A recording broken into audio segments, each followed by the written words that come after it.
She's around, yeah.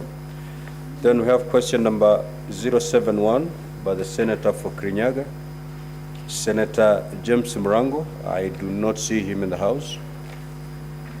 Then we have question number 082 by the Senator for Tharaka Nithi. I don't see him in the House. Then we have question number 094, the Senator for Turkana County is present.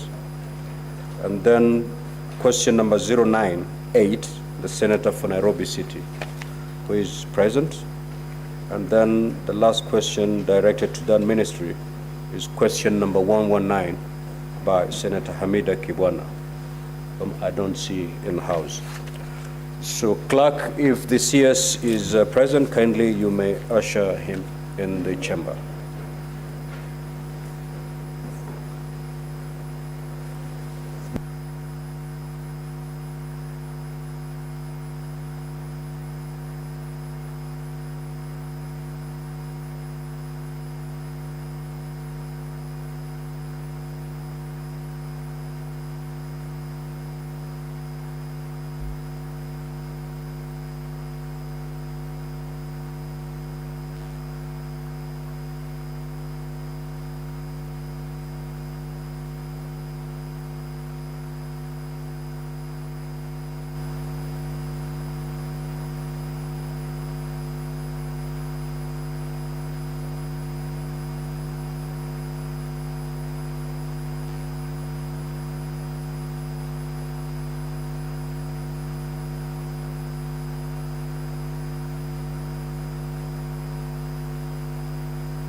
Honorable CS, welcome to the Senate.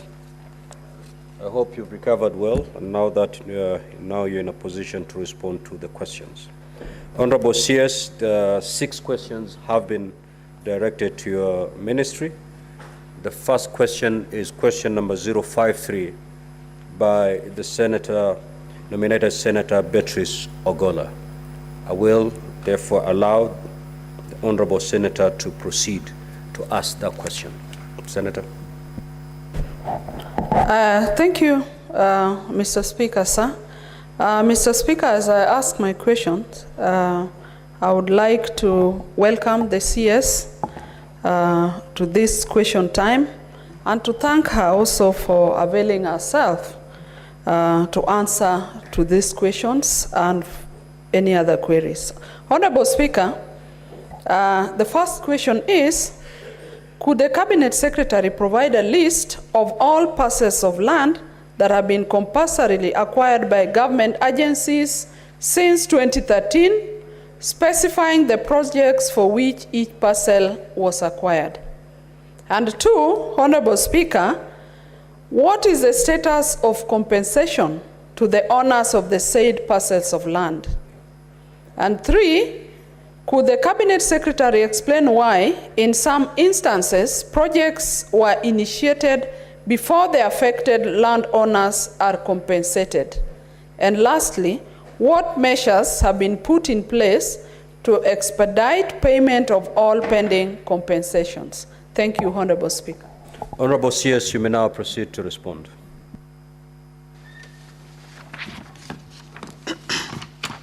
Honorable Speaker, thank you very much for this opportunity to respond to the questions. May I appreciate and say that, Honorable Speaker, the last time I requested at a very late stage that I be exempted from attending the plenary, and you indulged me, Honorable Speaker.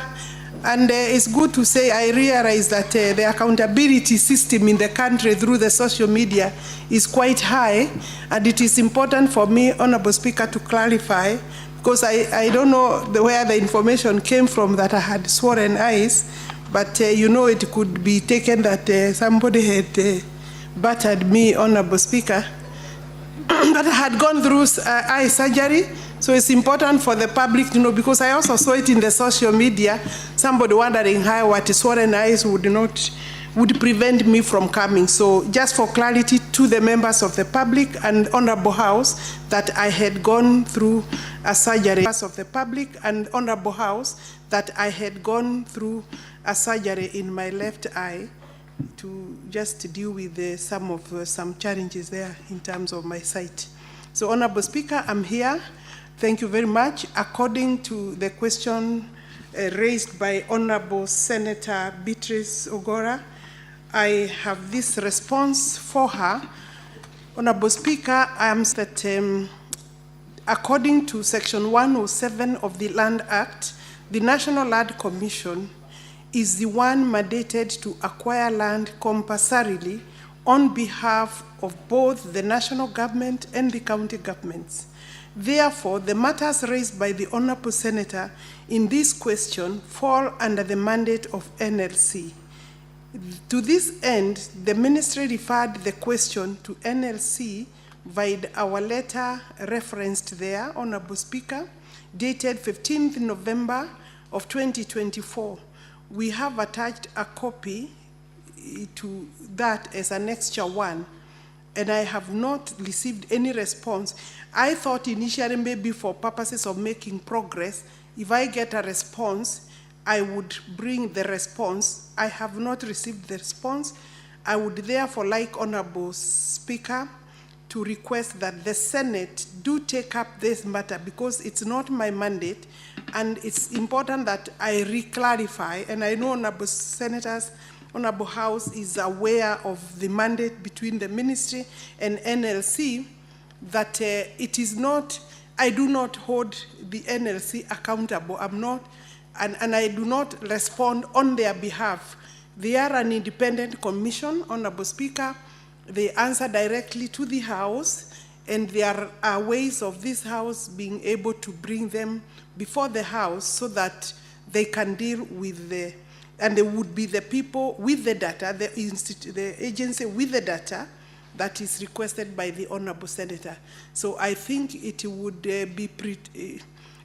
be going outside my mandate to attempt to answer questions on my behalf in this regard, because even today, you know, the acquisition, compulsory acquisition, is done by them. What ourselves we do is settlement issues, not compulsory acquisition for purposes of project.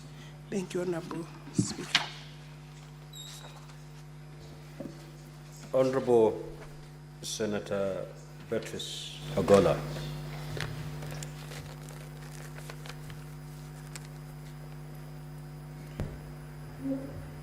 Honorable Speaker, there was question B, C, and D.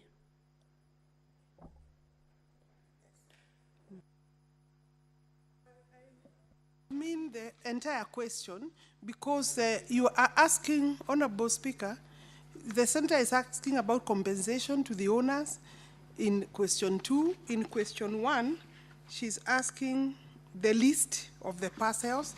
2 is about compensation, and 3, it's about the projects, explain why in some instances projects were initiated before the affected landowners are compensated. And of course, there is question 4. The point is, once the compulsory acquisition is made, it's normally requested by the relevant department or ministry, the entity procuring. And for purposes of procurement, that is done by the NLC. So any record of those details from your question 1 to 4 would be answered. It's really not my mandate. I don't have that information. I don't have. They only come to me for purposes of documentation, in terms of maybe a transfer of the parcel to the next person. But if you ask me about compensation, what land was acquired, that information we'll be able to get from the NLC. Senator Boni. Thank you, Mr. Speaker. Mr. Speaker, I'm a little bit uncomfortable with the answer by our minister. Minister, you are right that the National Land Commission is independent. However, you are expected to do what it takes to respond to our concerns. So, if for you to respond, it required that you come with information which is in the custody of the National Land Commission, you should do so. You cannot then refuse to answer the question and then ask us to do otherwise. What we have done is what we believe is the right thing. Could you tell us what difficulty you have in accessing the information that we wanted, which in your view is in the hands of the National Land Commission, and then transmitting to us, Minister? Just take more. Okay. Yes, Senator Manzo. Mr. Speaker, under the Constitution, this House invites a Cabinet Secretary to come and respond on matters, on all issues under your ministry. You are the Ministry of Lands, and the National Land Commission, although it is independent, she could have as well have invited the National Land Commission to accompany her here, or have you written to the National Land Commission. The National Land Commission then should have responded in one way or another. Is there a letter that they have responded to you now that you are the one the Constitution expects to appear here on behalf of the National Land Commission? Senator Mungatana.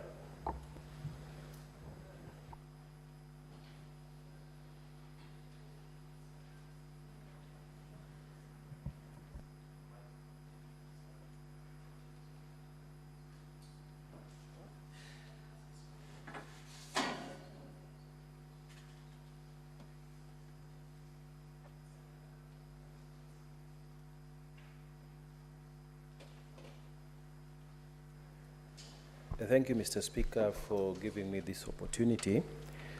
Since the promulgation of the new constitution, Mr. Speaker, there has been tensions, and I'm aware of it, between the Ministry of Lands and the National Land Commission. In fact, previous ministers have had even an open fallout with the chairman of the National Land Commission and the ministry.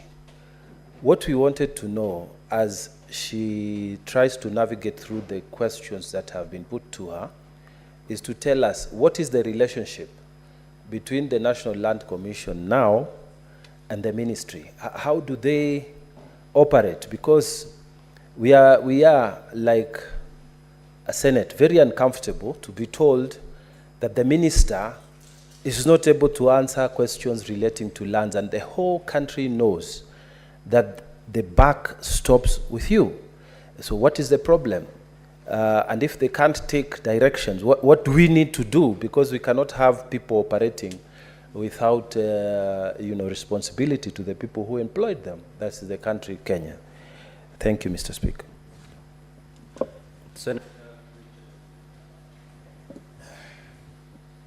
Thank you, Mr. Speaker. I sincerely would like to reiterate and support what Honorable Mungatana said and what actually Madam Beatrice, Senator Beatrice is talking about.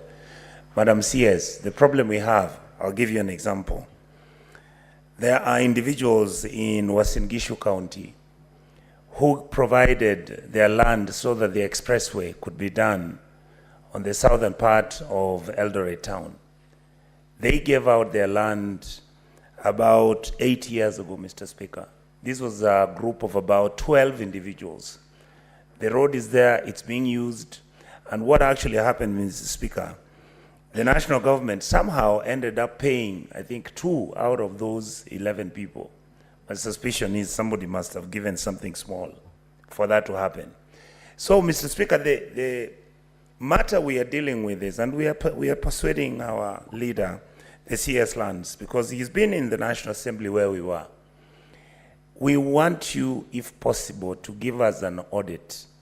How many pieces of land are controversial, that have had issues between the National Land Commission and owners, National Land Commission, I'm sure there's SGR, National Land with Kenya Railways, National Land with government departments, so that even when the NLC is not able here to come and give us the lists, surely they could have given you the list.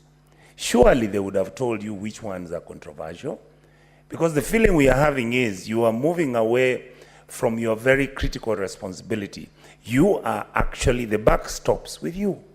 And therefore for us, for you to tell us that the National Land Commission is the one which has not given you the numbers and the names and the figures, therefore have nothing to do with it, Madam C has given you a history for being a performer, then it means we would have to start saying how you've been defeated to do your work and your job, which you are very highly qualified to do.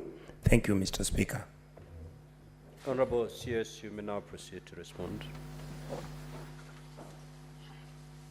Honorable Speaker, with great respect, I think the Senate is asking me to do the work of NLC, which I will not pretend, neither will I confirm that I'm able to do. The Commission is an established body under our Constitution. If you look at the questions that you are asking, when I come here, I should be in a position to take responsibility of the information that I bring to this plenary, Honorable Speaker. And therefore, if you ask me to provide all parcels that have been compulsorily acquired by government agencies since 2013, you are asking me to bring information that has been processed by an agency that is not under me. It has nothing to do with land, because if you look at my mandate, it's not about compulsory acquisition. I think that the Senate is in a position to summon NLC, even if not to the plenary. We have request that it is not that I have any issue or unable to do my job, but I am honest in terms of saying this is not my mandate. This is not, they are not officers that are accountable to me. You know, if you look at my department, this is a fourth arm of government, Honorable Speaker, established with specially. So I may ask them suffering from that as a barrier or as an issue. I really don't want to say that we have that. That is not any, it's not that I cannot get this information. That is not any, it's not that I cannot get this information. And I have said I have actually written. But even as I wrote, I knew that the right answer that I'll bring here, that this House can take on, is to request that this House gets the information from the constitutionally mandated body, who you can hold accountable, you can interrogate their list, you can interrogate the compensation. I don't handle their compensation at any time. And therefore, I think I will really beg to be released from that request, because it's not my responsibility. No, Honorable. I think the last one was by Onyonka. Am I defeated? I believe I have answered that. And I think all the questions relate to why am I not bringing this information. I think it is also to own. If I bring this information, Speaker, I should be able to own and take responsibility. And I wouldn't, because it is not work within my ministry. Now, Honorable CS, you see, in our standing orders, it is only the CSs that are mandated to respond to questions Yes, I'm aware. by the honorable senators. Not a chairman of a parastatal, not a chairman of a commission. And everybody is answerable to Parliament, including the so-called independent commissions. Now, the challenge is the Senate cannot have the chairman of that commission take the podium that you've just taken for purposes of responding to these questions. And therefore, they have to respond to these questions through the parent ministry. Now, we do understand that the commission, NLC, is not answerable to the ministry. But the question is not by the ministry. That question is by the Senate, by Parliament. So for them responding to that question does not in any way mean that they're answerable to the ministry. You are just a conveyor belt for purposes of giving us that information from NLC. So we had expected, because NLC is not the only independent commission. There are a number of them. And any questions directed to such commissions is always, the information is brought to the House by the parent ministry. So you need to let NLC know that by providing information to the Senate through you does not mean that they're answerable to the ministry. The ministry is only conveying that information to the Senate, because we cannot have the commission come to the Senate for purpose of responding to our questions. And therefore, you need to make them understand that the ministry, by seeking NLC to provide information, is not interfering with their mandate. Neither is the ministry saying you're answerable to us. Let them give you the information, and as you come to the Senate on matters relating to NLC, have them tag along so that they sit with you and provide any supplementary information that is required. They cannot hide behind that argument that we're independent and therefore we cannot give the minister information. Because if that were the case, how are we going to get the information if not through the ministry? And this government has three arms of government: the executive, the judiciary, and Parliament. Independent commissions cannot purport to be a fourth arm of government. They cannot. So they have to provide that information through you, and next time you're coming to respond to these questions, because we're going to defer this question. Next time you're coming for purposes of responding to these questions, NLC will have to come along with you. Of course, the committees can do their work as you have suggested. They can summon NLC, but for purposes of responding to questions, they have to know that we can only do that through the parent ministry and through the parent CS, that is you. So we're going to defer these questions and to a later time. We will now move to... Honorable Speaker, Yes. if you can indulge me, I did not say that they have declined to give me the information. And I did not say that they are hiding behind the independence. It's factual that they are an independent commission.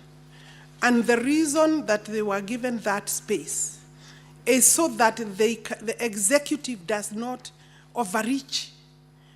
During my vetting, Honorable Speaker, I was even accused of not having a good relationship with them, which is not true. I was also accused to want to take their mandate through some amendments we had proposed.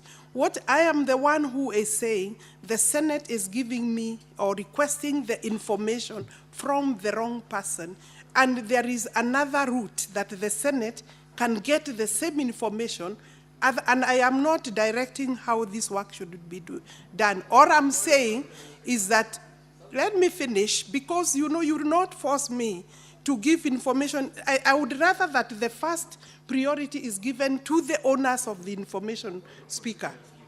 So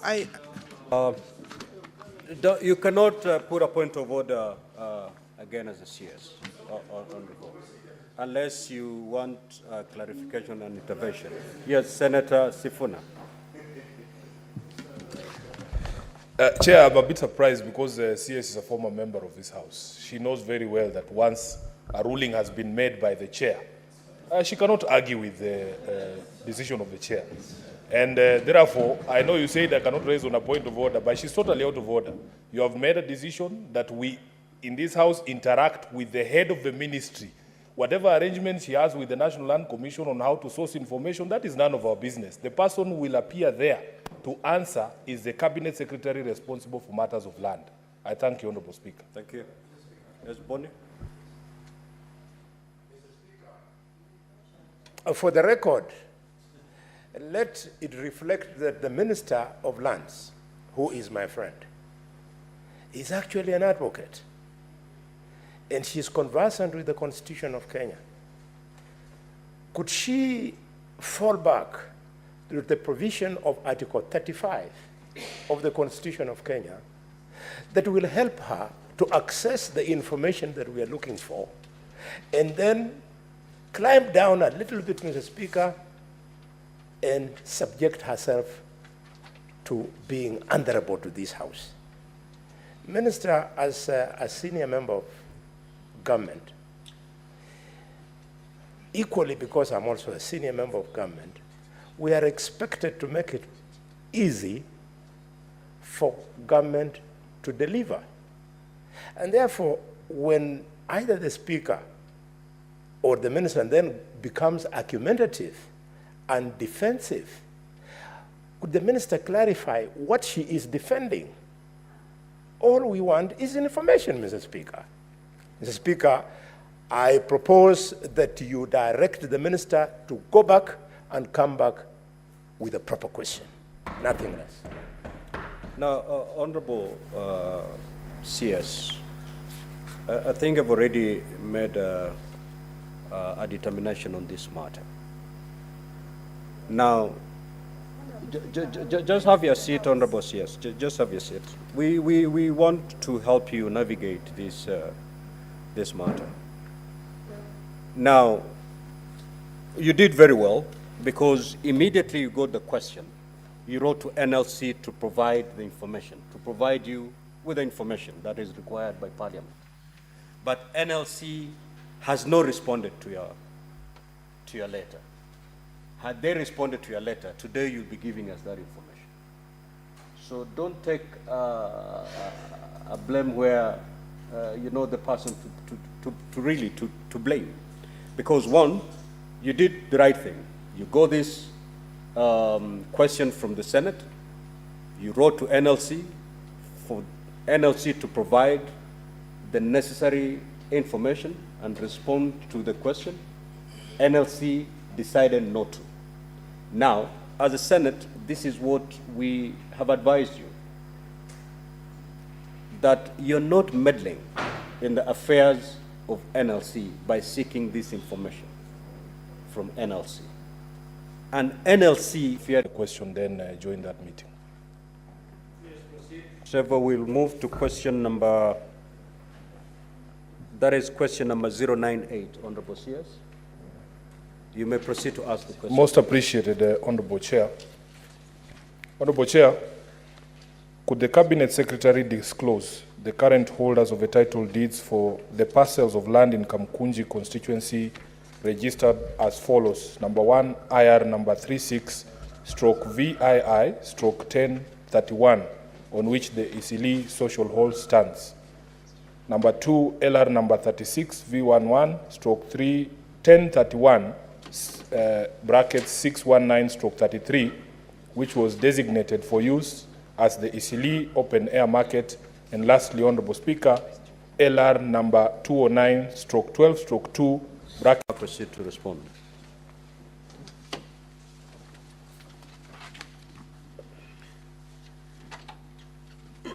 Thank you, Honorable Speaker. The question is in in 3 parts, and then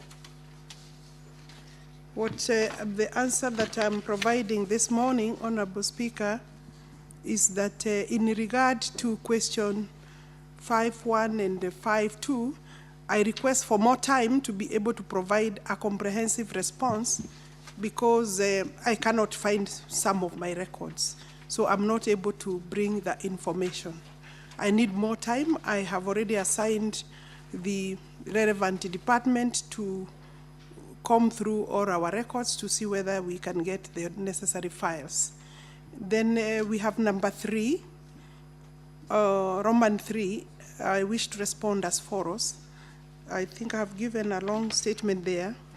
Certificate title number LR 209/1712, original number 1042 and 1041, being a portion of the premises comprised in a grant dated 21st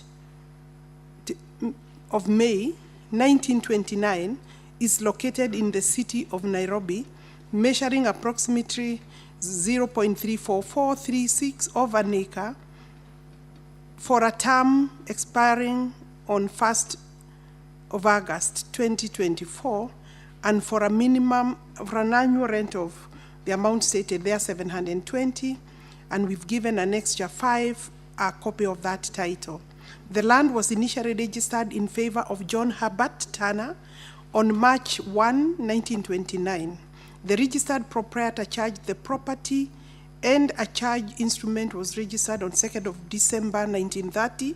Later, on 11th of May 1931, the property was discharged and a transfer was registered in the name of Ferdinandis, and an extra 4 speaks to that transfer.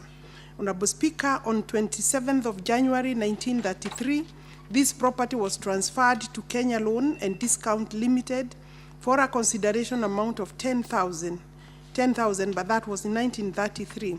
Thereafter, October 23rd, 1942, a transfer via the public auction of said property to Alan Rakea and Mohammed Sharif, both sons of Nizam Din of Nairobi, and Firoz Din and Azin Din, both sons of Haji Faten Din of Nairobi, as tenants in common in shares. An extra 5 has the transfer by public auction and as evidence. Honorable Speaker, then on 26th of November 1996, a decree by the civil case number 3279 of 1994 originating summons was registered against the title, and on November 17, again 1997, a vesting order or transfer was registered transferring this land to Shauri Moyo Furniture Makers Cooperative Society, freed from all encumbrances, and an extra 6 speaks to that court order. Subsequently, then a provisional certificate of title was issued in favor of the cooperative society, Shauri Moyo Furniture Makers Cooperative Society Limited, in 1998, 14th of May. Honorable Speaker, then on 22nd of May 2002, another vesting order was issued transferring the land to several persons, that is Francis Garoya Joroge, Stephen Joroge Irongo, Josephat Mutuku Musembi, Stephen Mwangi Kemani, and Stephen Kamau Mochiri as trustees for themselves and the other plaintiffs as tenants in common in equal shares. And we have also attached an extra 7, being the court order. Several other court orders were registered, emanating from the same suit up to and including 9th of March 2015, restraining order and prohibiting all dealings. And that order is dated 23rd of October 2019, sorry. And then and this was registered against the said title. Honorable Speaker, on May 25th of March, on May 25th, 2022, for a consideration of 130 million, this land was transferred to Mirage Supply and Contractors Limited. And since then, this property has not changed hands. My record shows that it is currently in the name of Mirage, and I think unless there is any other question, that question is fully answered. Honorable Sifuna. CS, with regards to the first two parts of my question, you have indicated that you need more time. Perhaps you could just indicate how much time you need for us to get these responses. And you have confirmed to me that the cooperative society actually sold this land themselves to a private entity. Now, Chair, I have a follow-up question. The last time that the CS was before this House, on the 27th of March 2024, we had a conversation here, and I was very happy with what she said regarding revocation of the title of the land on which Tomboya Social Hall sits. I took the initiative, Honorable Speaker, to write to the CS.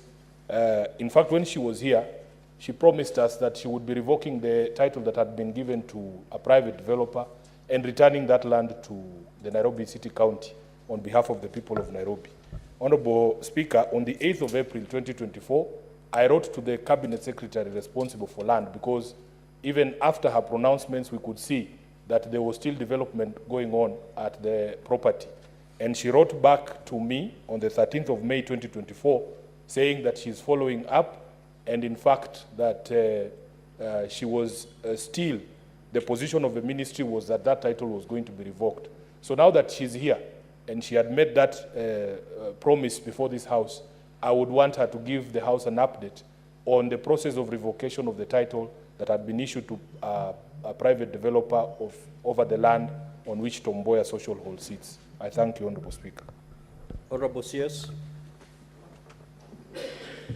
The first question supplementary to that is how much time I need. Sometimes it's quite difficult because I would, when a file is removed from its usual place, then it becomes a bit difficult to tell how much time you will need. But possibly we can work with another 30 days. We can work with another 30 days. And maybe the Honorable Senator, if you have some details in respect of those parcels, you could give me for purposes of reconstruction, because if I cannot get my file, then I would be able to get useful assistance by any document that speaks to the title for purposes of reconstruction. So 30 days, we are working hard to get the file. Then the last one is on Tomboya. It is true, I think after my pronunciation, my statement to this plenary, my office started working on the revocation process. It is a process that requires at least maybe about 90 days to 4 months, because one, you have to write to the holders of that title and call for it. We've already done that. But before we could proceed with gazettement of the need to revoke, we were served with the proceedings of the High Court. I believe, Honorable Senator, you are aware. The case number, I had asked for, there is an order for status quo, but I'm still looking at ways of fulfilling what I stated on this floor. But there is a court order. These people have gone to court. They are not relenting, but the position of the ministry is that whichever way, this property is not transferable, because it's a secured and preserved space for town hall. So and we have already filed sub-statements to court to respond to that effect. So in my view, the property is still secure. The court order was this case number in the Environment and Land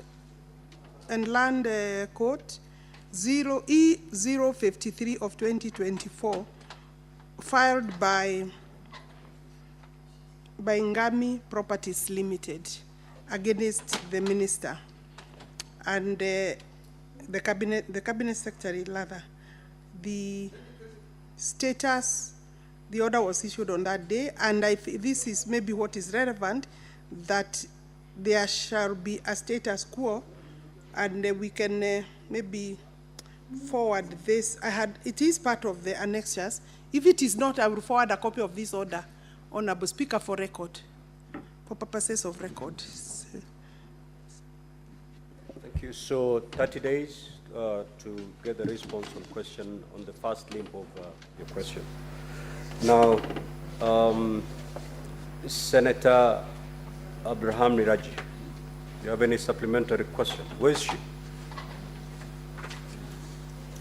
Senator Mungatana, you have any supplementary question? Yes, Mr. Speaker. Proceed. Mr. Speaker, I want to thank you again for giving me this opportunity to interrogate. Mr. Speaker, the first and second questions with regard to Isli open air market and Isli social hall, the minister has asked for more time and indicated 30 days. Now, that brings the further question, because what we know is that the ministry spent a lot of resources to digitize lands records. And in fact, at some point, the ministry had indicated that Nairobi had been completed. So we just want to know what is the status as far as that about looking for a file not being in its place. What does it mean? Does it mean the whole program failed, or what is exactly the status of the digitization program? Because resources were spent, assurances were given, and now it seems we've gone back to the same many years we used to have files getting lost. Maybe the minister can clarify. I submit, Mr. Speaker. Senator Kavindu. Kindly, Speaker, ask her first. Let her come first, and then I'll come.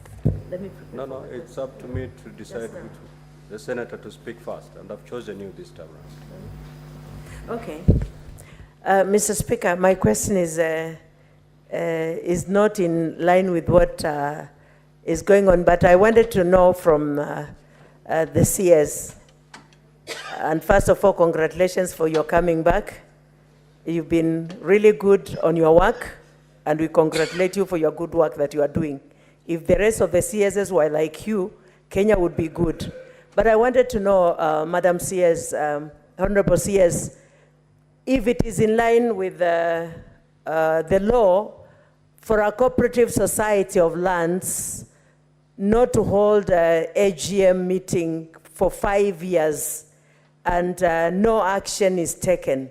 I'm struggling with Katelembu land, Madam Speaker and Madam CS, and last time we were together, I also raised that issue with you. I don't know how you can assist me with Katelembu issues. Thank you, Mr. Speaker. Senator Beatrice Agola. Thank you, Honorable Speaker. Just to emphasize on the earlier concern of Senator Mungatana, is that reports have been given to us in this House about 3 counties that were where the pilot scheme for digitization of the ministry was done and was reported to have been complete. So I was wondering how then we go about looking for files. Secondly, Honorable Speaker, I wanted to know from the CS what steps the ministry is taking to secure open grounds in this city, as was in the initial development plan and on other cities too. How secure are our open grounds from encroachment? Honorable CS, you may now proceed to respond.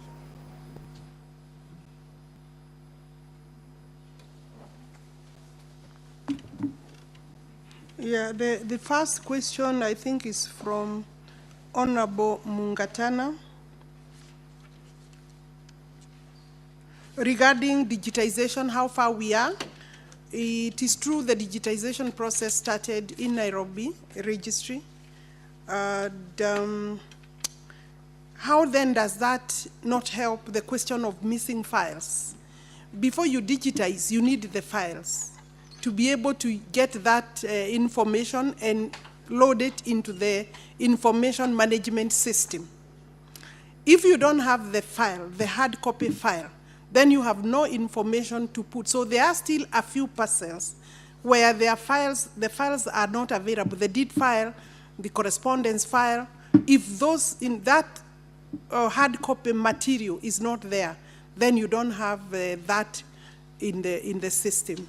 So that is maybe the response to why am I still speaking to a missing file.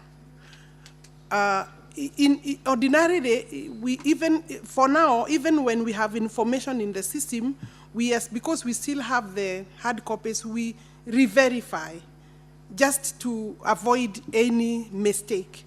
But in this particular case, we don't have any information in the information management system.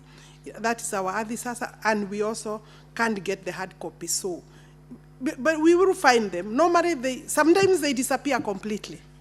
And that's why I requested support from the owner of that question, Honorable Senator Sifuna, so that if we cannot get, then the people interested or the owners of the property, we request for information from them and documentation, then we'll put it in the system, and then we can be able to gazette the reconstruction and loss of the titles. And therefore, on question of then general digitization, it's work in progress. I'm in Nairobi. Nairobi is at 98%. We are also working in Murang'a. We've gone live in Murang'a. Isiolo we will be launching Isiolo anytime soon. It's just time availability. And then Mombasa, we are at the tail end, maybe at 80%. We obviously are a long way to go, because you know the number of registries are more than 80. Operation ones are about 70, I think 73.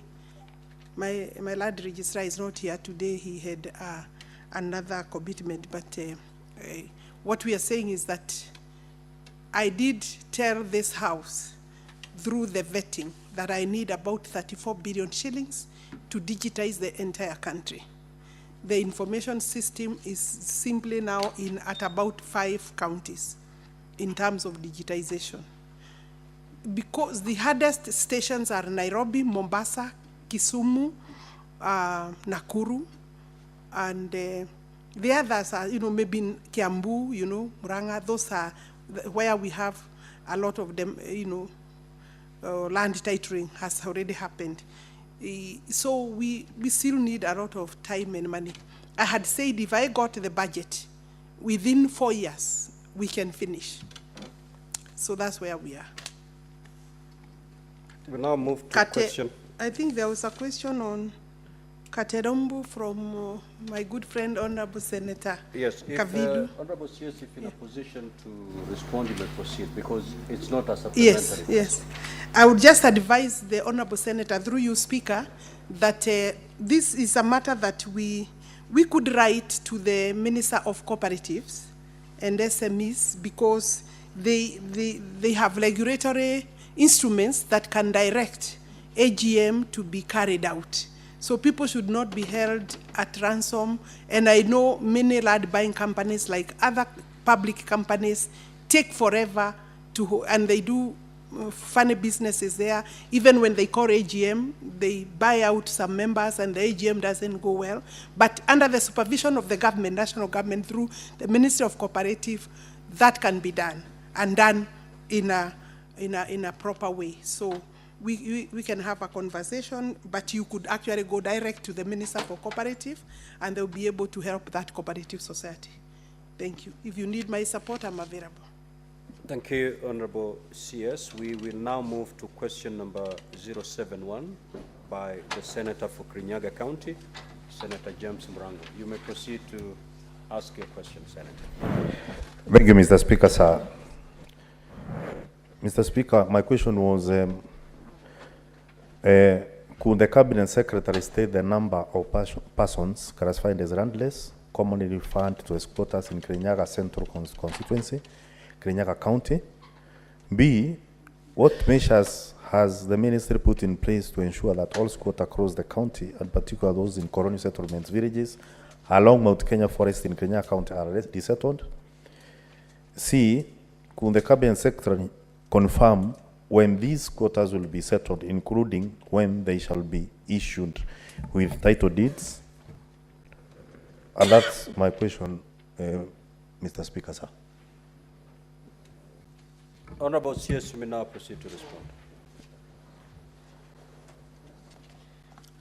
Thank you. The Honorable Senator for Kirinyaga County, Senator James Murango, is requesting for information on how many people are landless or people commonly known as squatters. I will start with that question. The classification of people as landless and commonly known as squatters is inaccurate because landless is different from squatters. And in our view, my view, according to the Oxford Learner's Dictionary, I took time to seek this so that I can also have a better clarity. The word landless is an adjective that means not owning land. Therefore, in our context, a landless person is one who does not own land. And basically, in this country, I think those are the majority. Therefore, in our context, this person who doesn't own land, the Land Act number 6 of 2012 defines then a squatter as a person who occupies land that legally belongs to another person or entity without that person's consent.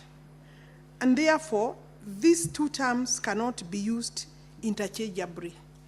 One is a squatter on a land that is known who is the owner. Is it a private land? You have a squatter on a private land or on a public land, but you are squatting. Landless is obviously somebody who maybe in the future they will own land. We don't have data of those kind of people because really they are the majority and we can't have, you don't have land. Yeah, but tomorrow you may have land. So I think normally the concern of the government is squatters who become a problem to private property and also a problem to public property. The ministry has database of persons classified, does not have database of persons then therefore clarified as landless or squatters in the country. Settlement of deserving cases is undertaken as need arises. The settlement programs are, however, subject to availability of public land, because sometimes we settle them on public land, and availability of funds. Because sometimes, of course, we buy land for settlement. The ministry has so far, since independence, settled 301,872 families in 463 settlement schemes. You may not have asked this information, Senator Murango, but indulge me to give the Senate that information through your question. And therefore, we are talking of a total of 1.288,244 hectares of land that the government has given out for settlement, meaning a total of 320.25 acres of land across the country. And this is a big achievement by the government, and this has occurred in 26 counties within the country. In the last 3 years, the ministry has settled 16,376 families in a total of approximately 21,000 hectares of land across 10 counties. Currently, the ministry has no settlement programs in Kirinyaga Central, because I think one question was in relation to Kirinyaga Central constituency of Kirinyaga County. However, colonial settlement villages are a phenomenon inherited at independence. In Kirinyaga County, there are 46 colonial villages with an estimated 5,231 households as shown in Table 1. and that is I've given the list of the names of these villages. Some basic work, initial work has taken place in terms of planning, but we have not completed the planning. What we are saying is that data indicated in Table 1 above was captured by the ministry and forwarded to the county government of Kirinyaga for coordination of activities together with the ministry, because we need friendly collaboration with the county government. Honorable Speaker, the ministry intends, with availability of funds, to collaborate with the county government of Kirinyaga and NLC to carry out planning, surveying work, identification of beneficiaries, although we have the primary data of who identify and place beacons, and that is work in progress, would require capital or funds, and therefore I want to assure the Senator that that is what I have in my records. NLC will also be part of our partners. Thank you. Honorable Senator, you may ask your 2 supplementary questions. Asante sana Mstahiki Speaker.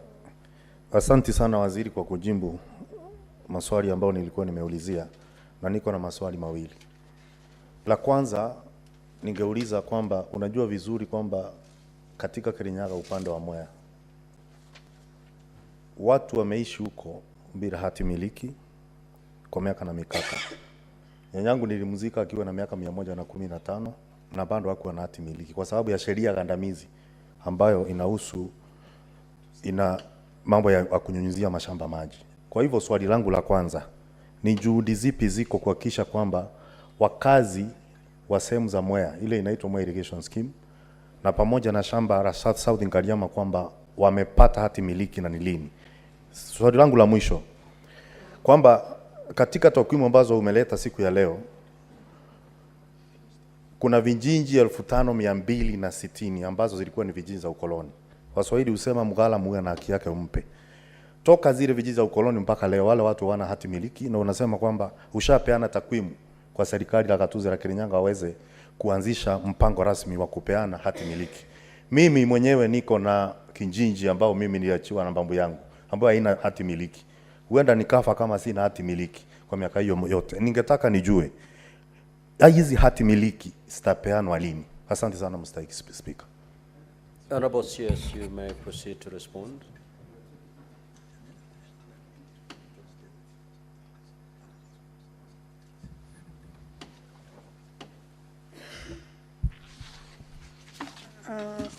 Maybe, Honorable Speaker, allow me to just repeat myself. I did not say that we are giving Kirinyaga County to do the survey work alone. Ordinarily, because they have a survey office, all counties are part of our settlement programs as stakeholders. So I said that if I'm able to put funds together, and this is not just these colonial villages, my department is under instructions to start planning. When you enter into a department, I entered into this ministry last year. We proposed funding for this pending work. We didn't get funding. And I have more villages than this, including Nyeri, including Laikipia, and Nyandarua, and other places outside the Mount Kenya region. So what I'm saying is that Parliament should also be responsive in terms of supporting some of these programs. The National Assembly has poorly funded the Ministry of Lands, notwithstanding that we collect stamp duty to a tune of about 15 billion shillings. And I think I would want Senator Murango to be my partner in this regard. And then this is work that I can finish with the necessary funding. This is work I can finish within 2 years. But I said basic planning is there. People know their sections. What is remaining is finalization by way of survey, and not even planning is not an issue because basic planning has been done. It's just to fine tune it, but now survey and recording so that we can do the titling. I've taken it personally myself, not just for Kirinyaga, but the entire country. I'm mindful that we shouldn't be talking about colonial villages in this era. So we need to clear with them. I commit myself to ensure that this is in the next budget. Among other colonial villages, we need to settle people so that they can use their land more productively. Kirinyaga has other challenges in South Gariama. This is a huge scheme. We have finished our work. There has been several cases that have been a barrier, but those cases basically are now agreed upon, and we should be finishing this scheme without more challenges. The small issues remaining now is about public utilities, how much public utilities we have been able to carve out. I think the county is asking for increased public utilities, but that may not be possible considering that people are already occupied and living in the area. But we are in conversation and we will be finishing this scheme very soon. Mwea also is the same, you know, a lot of conflict and fights, and but the cases, Mwea has also had cases. I think if we put our attention, we can be able to finish this, and we are already, this is work I have instructed for completion. So possibly I cannot tell you it's a year or two because, again, I need funding, but let's work with the Parliament to ensure that some of these old schemes are completed. I think the ministry has also failed to, what happens is that, Honorable Speaker, allow me to say this, our people are very litigious when it comes to land. I can tell you I have cases that are old as 40 years. And whenever we finish adjudication also or settlement issues, other people, brokers, thieves who want to steal land, bring cases and they somehow find their way in courts. And they come up with orders. So they become a major hindrance to completion of the work. Then, of course, officers move to another place, you know.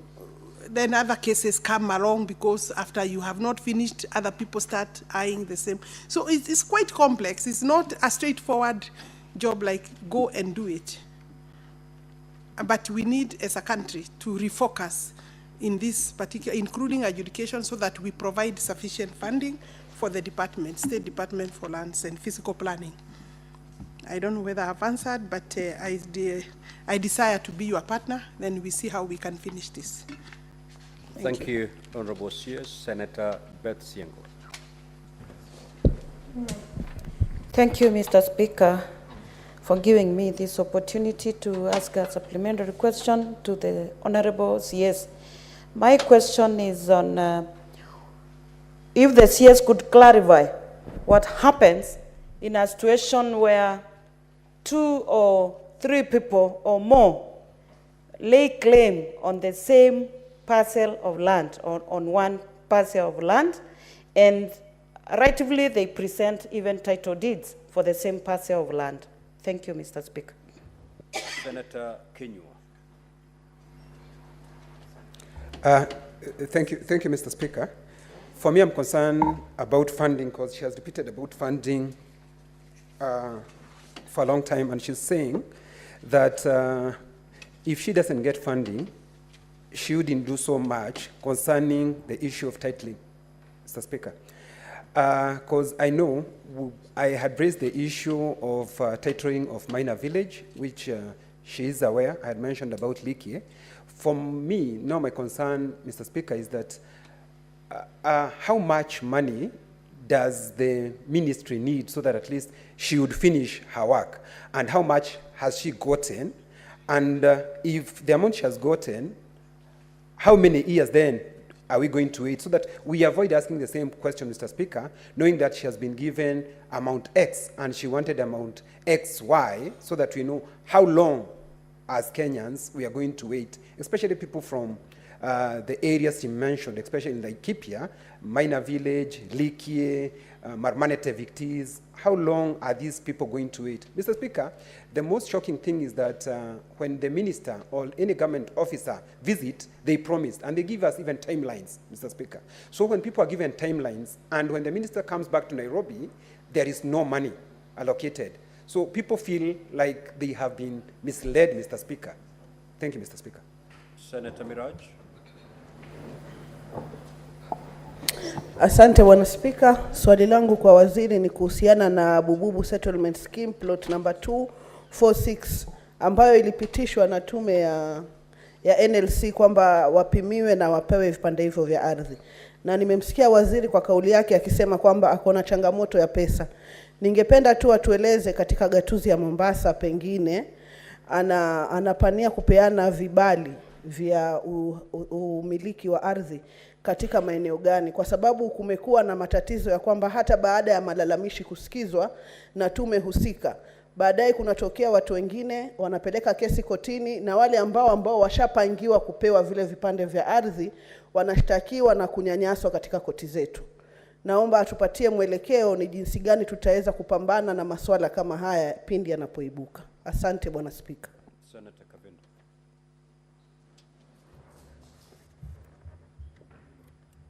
Thank you, Mr. Speaker. Honorable CS, I'm still following up with the issue of Katelembo. There are people there who were born there by their parents who are shareholders of the piece of land. And being born there, today they are being called squatters and being chased out. And Honorable Speaker, we are talking of people who are aged 70s, 80 years, 90 years old, living in that piece of land. And today they are being called squatters, and the society wants them out.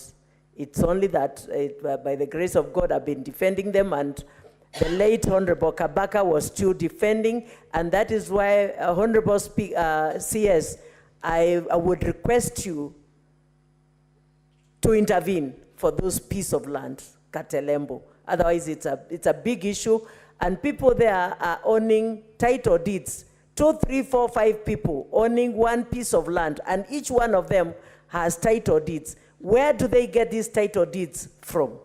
Thank you, Mr. Speaker. Senator Abbas. Honorable Speaker, thank you, Honorable Speaker. I wish to ask the CS whether she's aware that in the far-fetched areas of Wajir and Mandera, there are no land offices. And people require to have title deeds for their, at least especially the commercial areas and municipalities.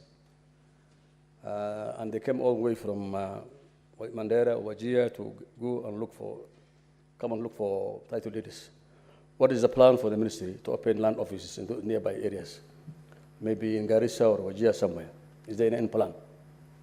Honorable CS, you may now proceed to respond.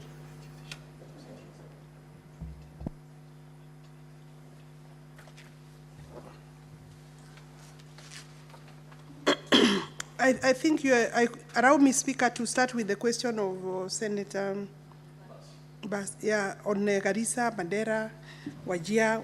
Where are we? Do we have plans for a registry? I think this is a conversation we can have.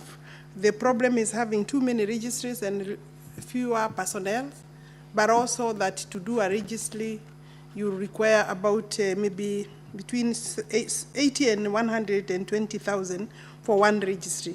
But we can look and see in between which is the more appropriate in terms of distances and logistics to then agree where we should have a registry. Ordinarily, it's not a very difficult thing, funds being available. We are also partnering with members of parliament to build registries, because short of funding, there is nothing that stops us to establish a registry where distances become a barrier to access to the land rights of people. So I want to assure you that I will take it up and we can have a discussion in my office, maybe with the members of parliament from those regions, so that we agree which are the appropriate places that we can start thinking of a registry. Senator Kenyua is asking me on the question of how much I need, so that next year I don't come here again and say I don't have money, and I know what I should do, save that I'm saying we have no funding.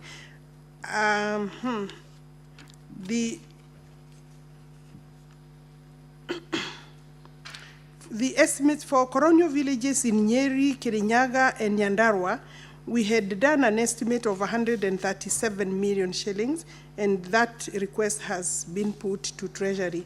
But I think to clear with all the colonial villages, will need double that, so that, because they are not just in those places, so that we are talking of about maybe 300 million shillings to clear with that. Then I have a question from Senator Miraj. Am I correct? Yes, about Mombasa, the coast, maybe basically the coast, how many titles. Allow me to give you this information of where titles are ready and how many there are. I don't have that because it's a supplementary question, and it's good to have a proper response in terms of data. So I will request that I can forward that information either through the Senate or to you as a member of Parliament, a member of the Senate.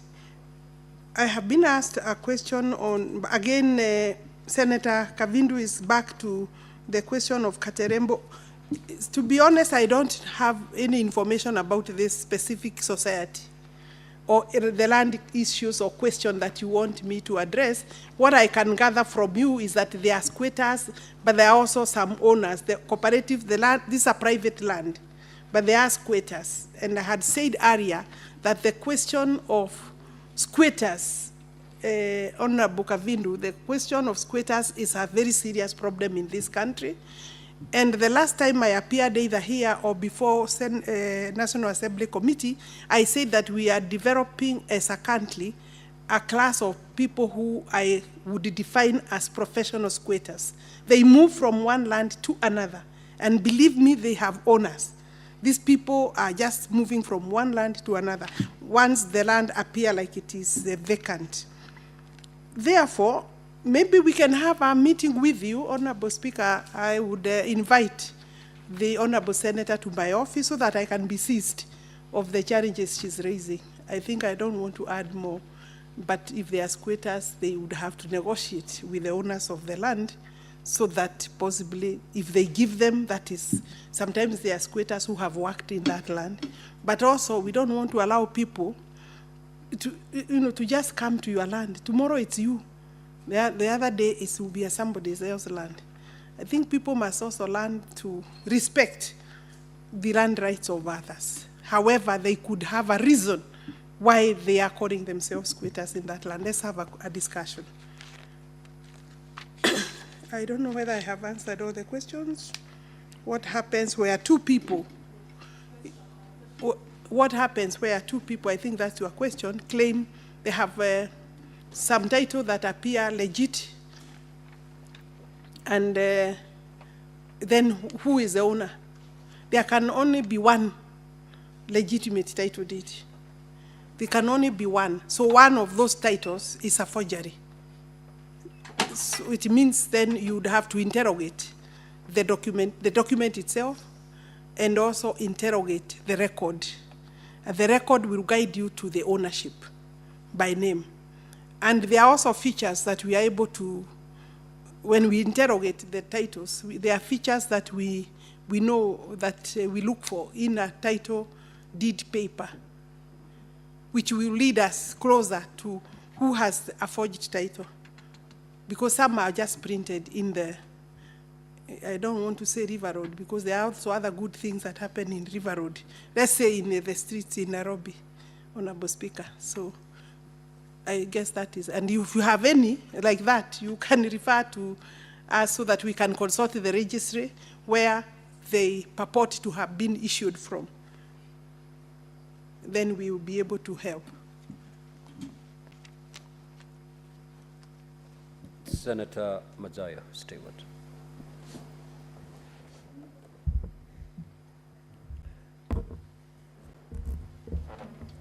Asante Bwana Spika. Bwana Spika, nataka kumuuliza waziri. Kwanza waziri, nataka kupatia heko kwa kuweza kuweka kidole hapo jana ili kuweza kuendelea na kazi yako ya waziri katika mambo ya ardhi.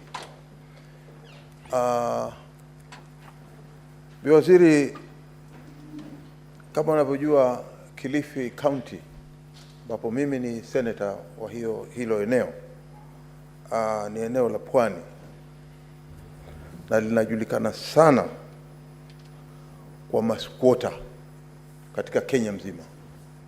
Nafikiria hakuna county ambayo iko na maskwota wengi zaidi ya Kilifi County. Ni hususan nikizingatia kwamba tunaweza kulinganishana hivi sasa, kumekuwa na wingi wa watu ambao wanataka kujenga majumba, watu ambao wamekuja kuweka rasilimali zao na kuweza kuangalia vile wanaweza kujiendeleza kimaisha na biashara. Hiyo imekuwa jambo zuri, lakini tukiangalia zaidi tunaona ya kwamba kumekuwa na hali ngumu ya maskwota. Maskwota wanaendelea kugandamizwa, wanawekwa katika maeneo ya kando ambao sio maeneo yao wanaoishi. Wamekuwa wakiishi huko mara nyingi, na sio Kilifi. Nikisema hivyo nasema habari ya kama mahali kama Ganze, eneo bunge, mahali kama Magarini, eneo bunge, mahali kama Malindi, eneo bunge, na hata ukija mahali kama Kilifi South kule inaitwa kaskazini ya Kilifi, ni kwamba kusini ya Kilifi, yani Kilifi South, ni kwamba kumekuwa na mwamko mwingi mkubwa sana.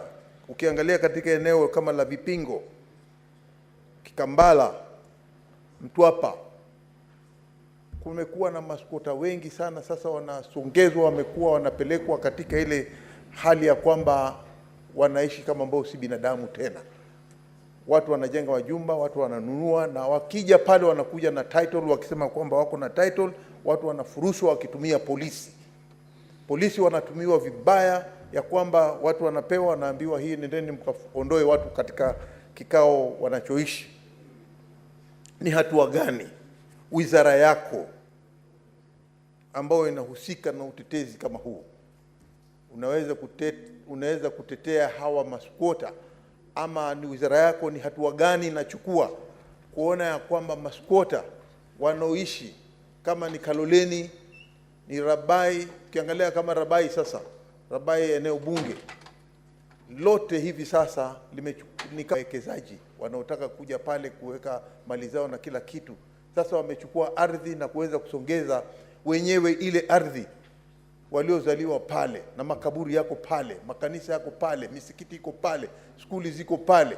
Sasa wanaleta orders, wanakuwa na ile bulldozers, wanaweza kuangusha na kuweza kufurusha hawa. Wizara yako ni muhimu sana. Nauliza wewe, ni hatua gani wizara yako imechukua kuona ya kwamba hatukatai maendeleo yaendelee, lakini pia vile vile wakaaji wa pale, waliozaliwa pale, wanaoishi pale na wana makaburi yao hapo, kuona ya kwamba eneo la makaburi lote linaingizwa tingatinga, kwa sababu mtu anasema hapa niko na title. Senator, unachukua muda mrefu sana kuuliza swali yako. Tafadhali, Senator. Cabinet Secretary, please respond.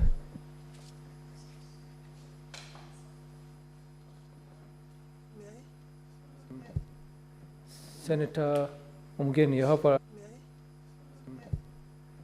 Senator Umgeni, you have another supplementary question related to this question. Please go ahead.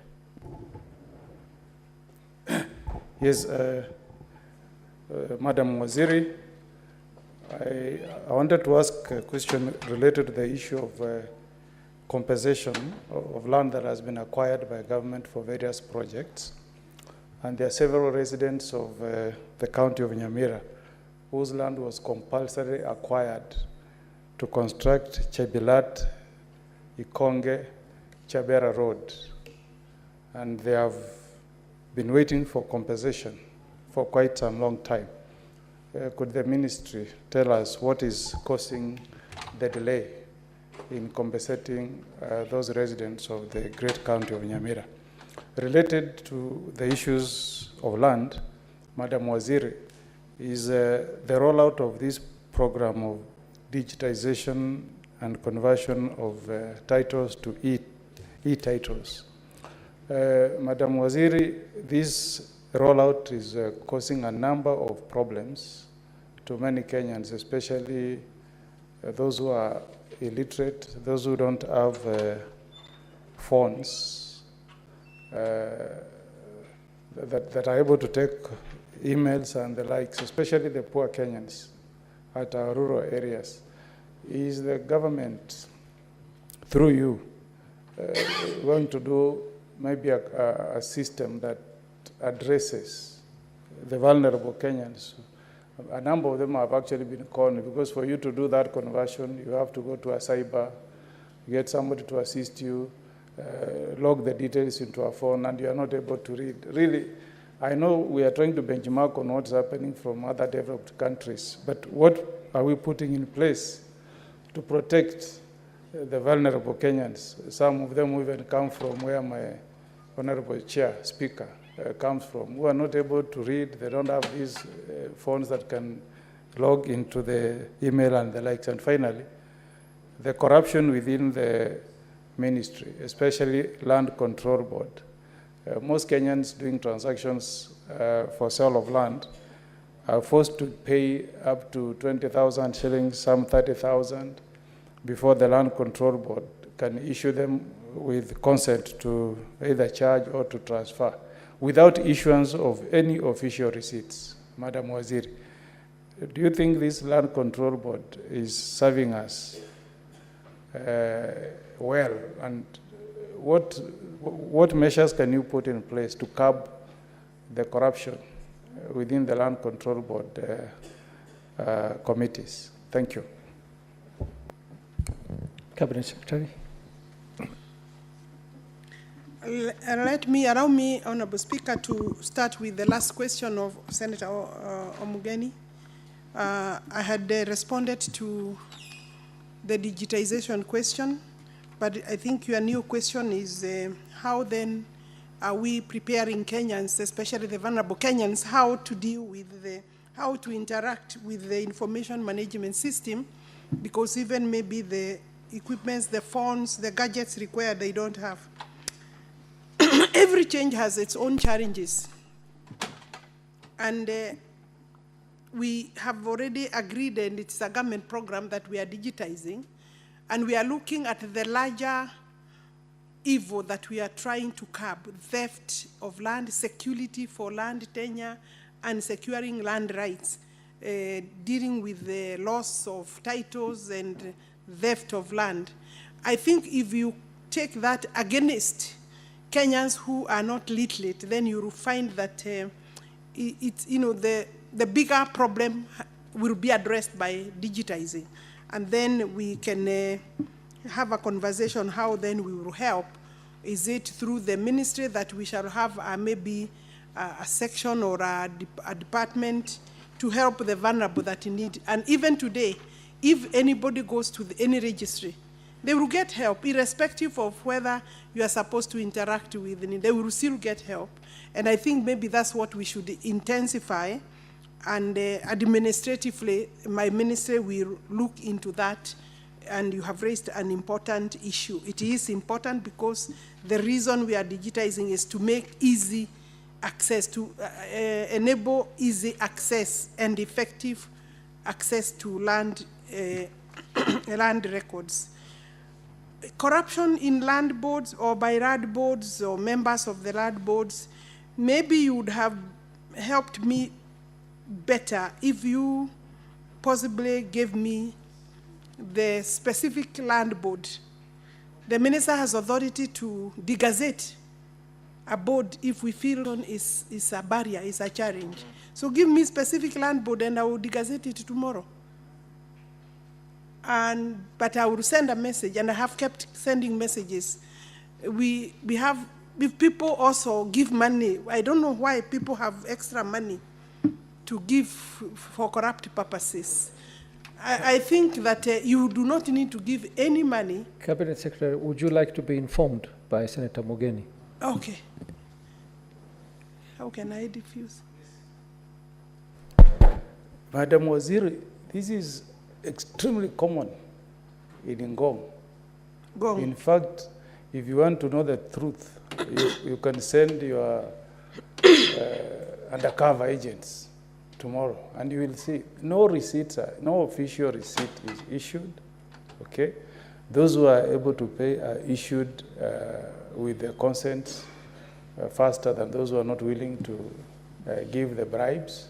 It's happening, and I'm sure I'll not be wrong to say that this is duplicated in many land control boards across the country. But the most notorious is Ngong. Is in Ngong. You can speak to the Law Society and they will tell you. Administratively, I will withdraw the right to hold special board for that particular land control area, special, so that we have annual, the normal regular land board meetings or approval meetings, and then I'll pick it up, because now you have given me the necessary information. Thank you very much for that information. I will see, but I will also send a circular to all the land boards.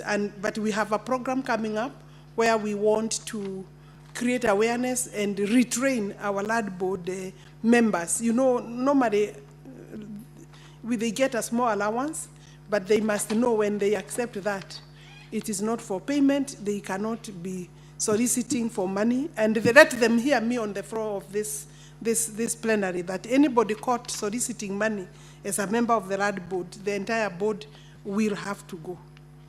Thank you very much. I think the last one, let me come to Kilifi South. Mheshimiwa Senator Madzao of Kilifi County, I identify with the challenges you are raising. Because I have just said, maybe before you stepped in, that we have professional squatters, but I know we have genuine squatters, but we also have people who, after land has been sold, then they get onto that land, become squatters even when they were not squatters. And those squatters, I had said, they are owned by people, moved from one place to another. The squatters cannot have a right without any reason. We would have to interrogate generally. As a ministry, in your county, Musambaha, Takaungu, we have 2 schemes, Makaburi. You raised about, we have Musabaha and Takaungu. Those are schemes that are purely meant to give land to squatters. So to address the squatter problem, the program that comes very handy is the land settlement program, where we buy land for squatters. That program requires funding as well.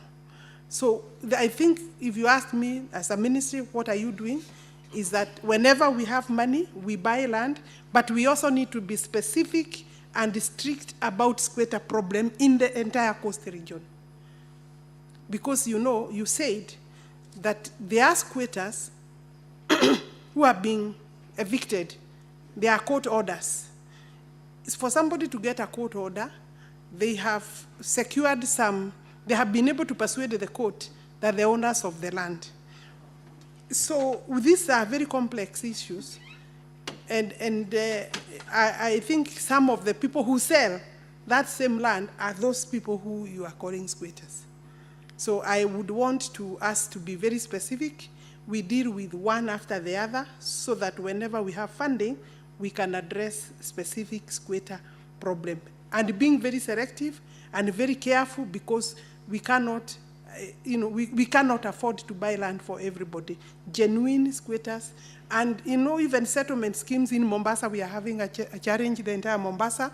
The minute you settle people, you give documentation, the following day they are looking for buyers of the land, then they move to another area to squat there for the same purpose. So I think also as leaders, let us give awareness so that, and we had even a provision, it's still there in the law, that you cannot transfer land given by way of settlement, But, they have, some very clever people have also gone to court, and they have an order that once we give land through settlement, as a government, as a ministry, then you cannot restrict the right to use, the right to transfer. It's a constitutional right. So we now are forced to allow, if you want to transfer tomorrow after we have given you, we may delay, but eventually we don't have a right to stop you. So let us also send right messages to these people, and then we can reduce the numbers. And I think that's the best I can do. I think the Senate, the question is, I don't know whether there is any other part of your question.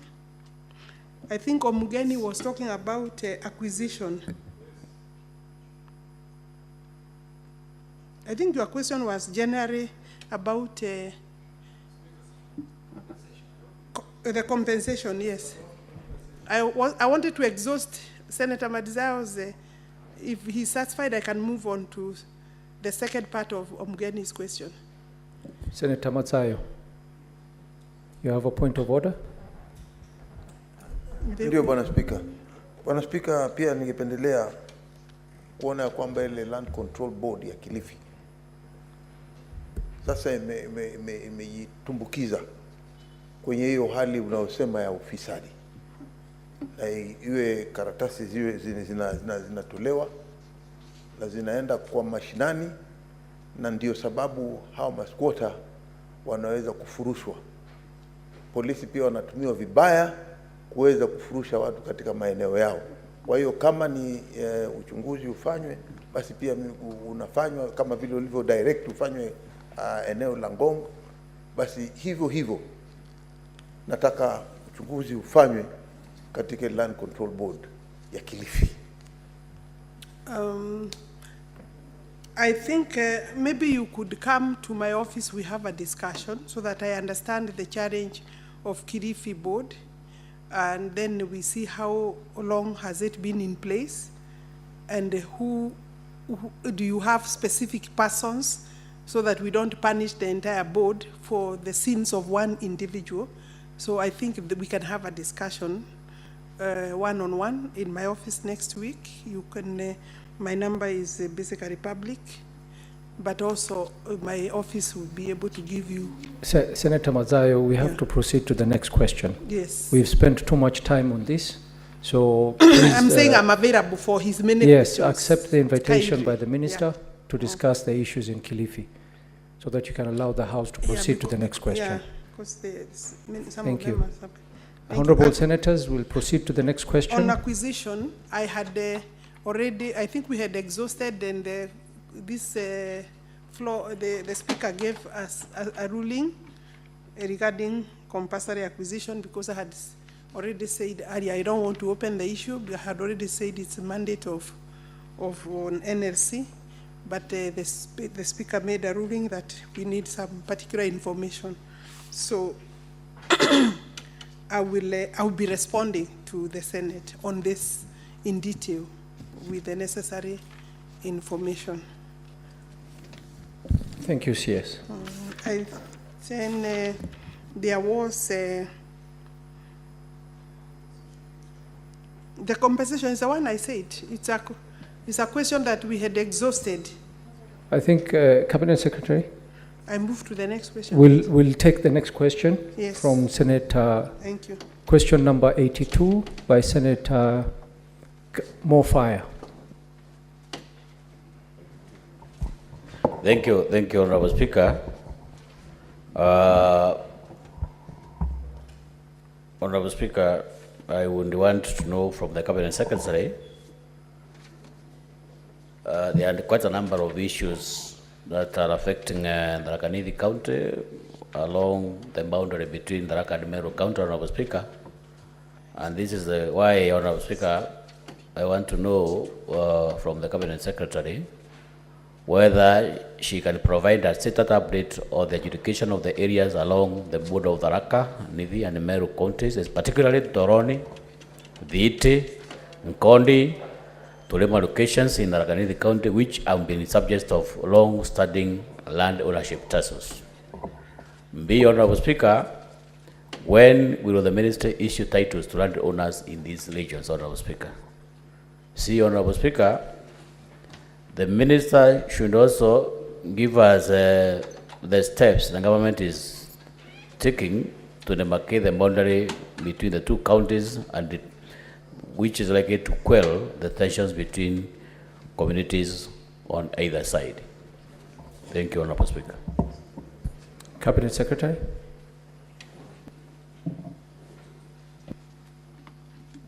Honorable Speaker, I have provided a response to the question by Senator Mwenda Gataya Mofaya on the status of land adjudication in his area, Tharaka Nithi, and the challenges between Tharaka Nithi boundary and the Meru boundary. And the first question is a status update on the adjudication of areas along the border of Tharaka Nithi and Meru counties, particularly Ntoroni, Thiti, Nkongi, Tulema or Tulimi, Tulema, Torema. I think the E is not there. You know, some of my staff may not have grammatical meaning for some of these words. Locations in Tharaka Nithi, which have been subject of long-standing land ownership dispute. I have a response there. The stalemate on land adjudication along Meru and Tharaka County boundary has not been unlocked yet, as there has been no consensus between the disputing communities. This boundary has been contested over the years since 1992. The solution of the same will pave way for ascertainment of land rights as adjudication officers for the respective adjudication areas will have clear jurisdiction on the extent of their areas of operation. And this is because definition of adjudication sections follow established administrative boundaries. And this is the response, therefore, that the Honorable Senator should take, that for us to do adjudication sections, we follow established administrative boundaries, which then has been disputed, and therefore we stopped the work. This scenario, as indicated, in response to a stalemate submitted by the Ministry to the Senate Standing Committee on National Cohesion, we did respond to this same question. Committee on Cohesion, Equal Opportunities and Regional Integration, and I have attached the response, and I cannot now provide a different response. And I think what we are saying in this particular question, Honorable Senator, you know the challenge is not even the boundary. The challenge is the people, and allow me to use this floor, Speaker, to address the people of Tharaka along this boundary and the people of Meru. What they are asking me to do is to do gerrymandering along the administrative boundaries or the county boundaries. There are people who are Tharaka. They are living in Meru or in an area said to be within the boundary, it is Meru. And they are saying, you cannot give me, my land cannot read Meru because I am a Tharaka. When you go to the Meru people, then they have land in Tharaka. And this is very unusual because today I can buy land in Nairobi or Kiambu or Baringo. I cannot demand the boundary to be changed to suit my ethnic community or background. So the elected leaders must help to tell people, if you are living in Meru, allow us to demarcate and title your land as that land is in Meru, because you and the land are two different entities. One is a person, the other one is land. Honorable Speaker, this is a very peculiar position we have here, because people living within Meru County and they are Tharaka, they are saying, no, my title cannot read Meru because I am a Tharaka. People in Tharaka and they are Meru, they are saying the same. This is a very simple problem. Maybe we should just come there. The last time I was in Meru to give, in Tharaka to give titles, then, and Meru, during JK members and other leaders there said I should not touch the question of administrative boundary. The response to the question of administrative boundary, you know, to deal with that, Parliament has to give a resolution if we shall alter. But this particular case, and I'm speaking also to the governors of the two counties, this particular case will not be resolved by altering the boundary. And altering the boundary, you need a commission, either IBC to be appointed by Parliament to do this specific work, but we shall not have resolved the problem. I have adjudication sections, but we cannot do them because my officers were chased by your people, Honorable Senator. And that is the answer. And we shall remain like that until they accept that if your land bill is in Meru and you are Tharaka, where utaka Tharaka, you will stay in Tharaka. But you can sell the land if you don't want to be in Tharaka, if you are from Meru. You can sell the land and buy your land in Meru. I think these are the messages you should help me, Honorable Senator. We can do a baraza if you call, talk to the Jorizeke people, ask your counterparts in Meru to talk to each other, and we resolve this. I will need less than 2 years to give you titles that are remaining for the sections, because we have already declared the sections. Honorable Speaker, that question, we have declared the sections, and what they are asking me, they know will not resolve the question of titling. It will not, redrawing the boundary will not happen around that area, not easy. Because the way they are saying that it should be drawn is really not practical. Because I cannot now remove your land and put it in Meru, so because you are a Tharaka and your land is in Meru, and that's where you are living. So, Honorable Speaker, I hope Honorable Senator, and he knows this problem, he should be my supporter so that we finish. We accept the boundaries. My appeal, using this floor, is we accept the boundary as it is. If you find your land is in Meru and you are from Tharaka, sell it and buy the land, sell it to Meru or to whoever is interested, and then go now and relocate to. And of course, there is a challenge. The best resolution is agree to live with each other.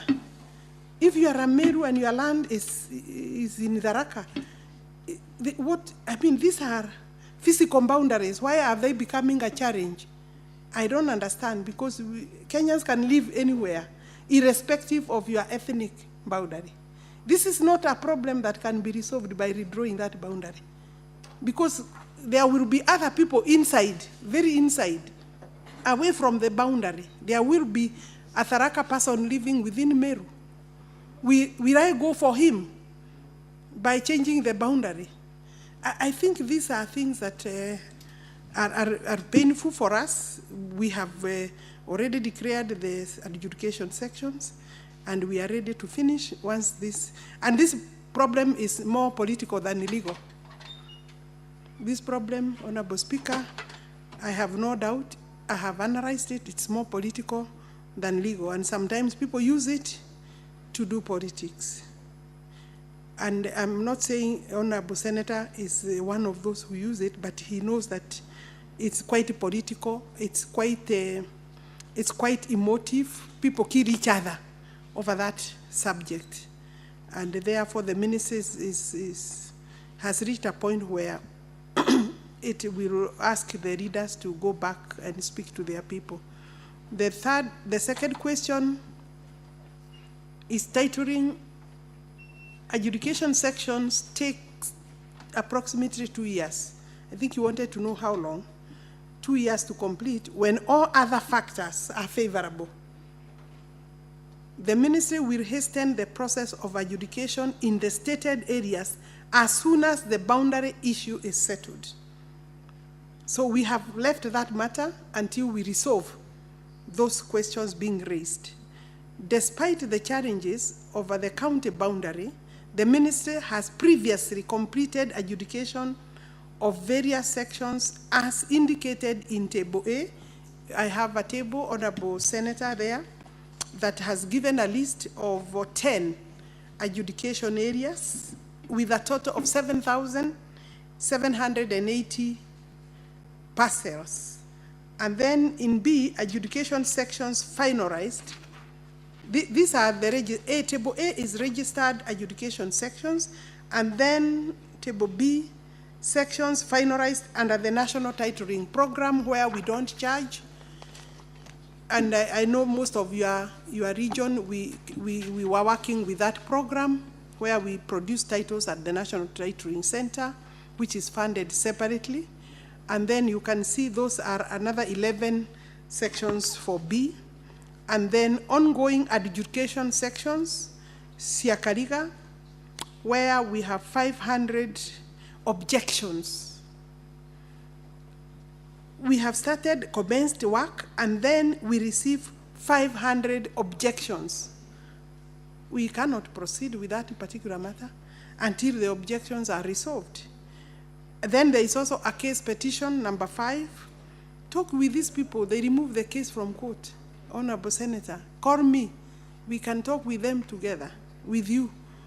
Okay, so that is the Siakariga problem.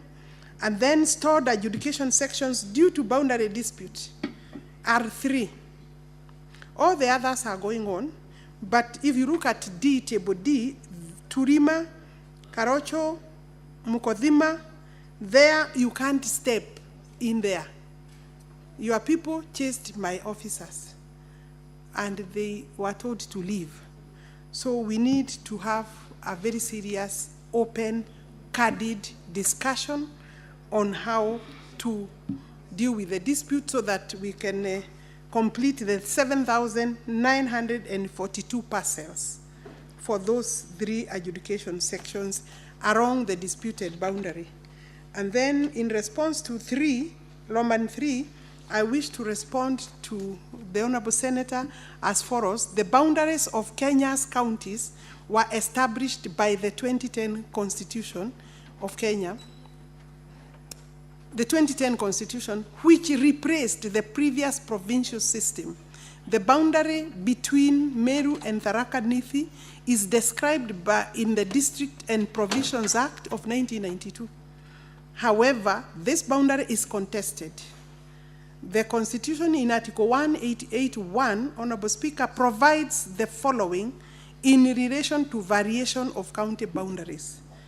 Although I have said I would not recommend going for variation or change of the boundary because that will not resolve the dispute, the process of how you alter boundaries is provided for in Article 188, where Parliament is mandated by way of a resolution from Parliament, National Assembly, to form a commission to carry out that exercise.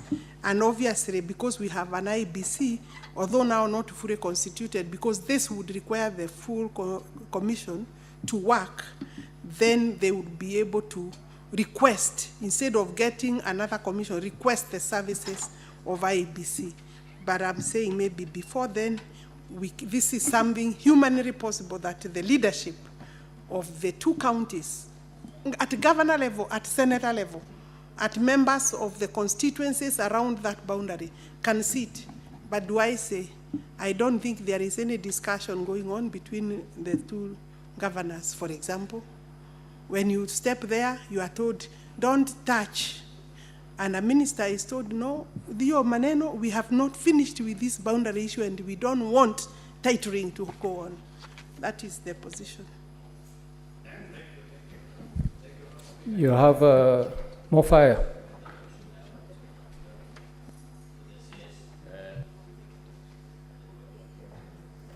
Honorable Speaker. Use the mic next to you. More fire. Honorable Speaker, I am private to all the information of Madam Chair that you have given, that this dispute between the two counties is perennial. It has quite affected quite a number of people. But Madam Chair, you are aware, and I'm aware, that there is a commission which is whose report is in your ministry, the Wahome Commission, which was instituted I think some 10 years ago. Wahome Commission, Madam Chair, gave solutions to all the problems that you have highlighted in your report, which was supposed to give guidance on how to solve the problem between Meru County and Tharaka County. That report, Madam Chair, has never seen the light of the day. It has never been implemented. I don't know for what reasons, Madam Chair. And that report, Madam Chair, can be a very, very serious, strong guide to guide you as a minister, the officials, to address those problems you have just highlighted in your report, Madam Chair. Because, Madam Chair, I have also captioned in your report D, where you have stated you have stalled education schemes due to boundary dispute between Meru and Tharaka counties. This is the education section, which is Turima, Karocho, and Mukodima. Madam Chair, this commission fully addresses the way forward on those three education sections. So, Madam Chair, I don't know whether you would be private to that report. You give this House why this Ogongo Commission has never been made public and why it has never been implemented close to 15 years down the line. Two, Madam Chair, I have captioned you say that my people chased your people. You know, Madam Chair, this is a house of record. This is a house of evidence. Would it be prudent for you, Madam Chair, maybe to provide evidence where my people, when you say my people, you are saying people from Tharaka County where they chased your branch education officers? When? Did they make any report to any police? Do you have any report to that effect? Do you have any OB number? Because, you know, Honorable Speaker, when you say my people chase your people, that borders on criminality. So do you have any report that can be tabled before this House that people from Tharaka and Tharaka in particular chased land education officers from your ministry?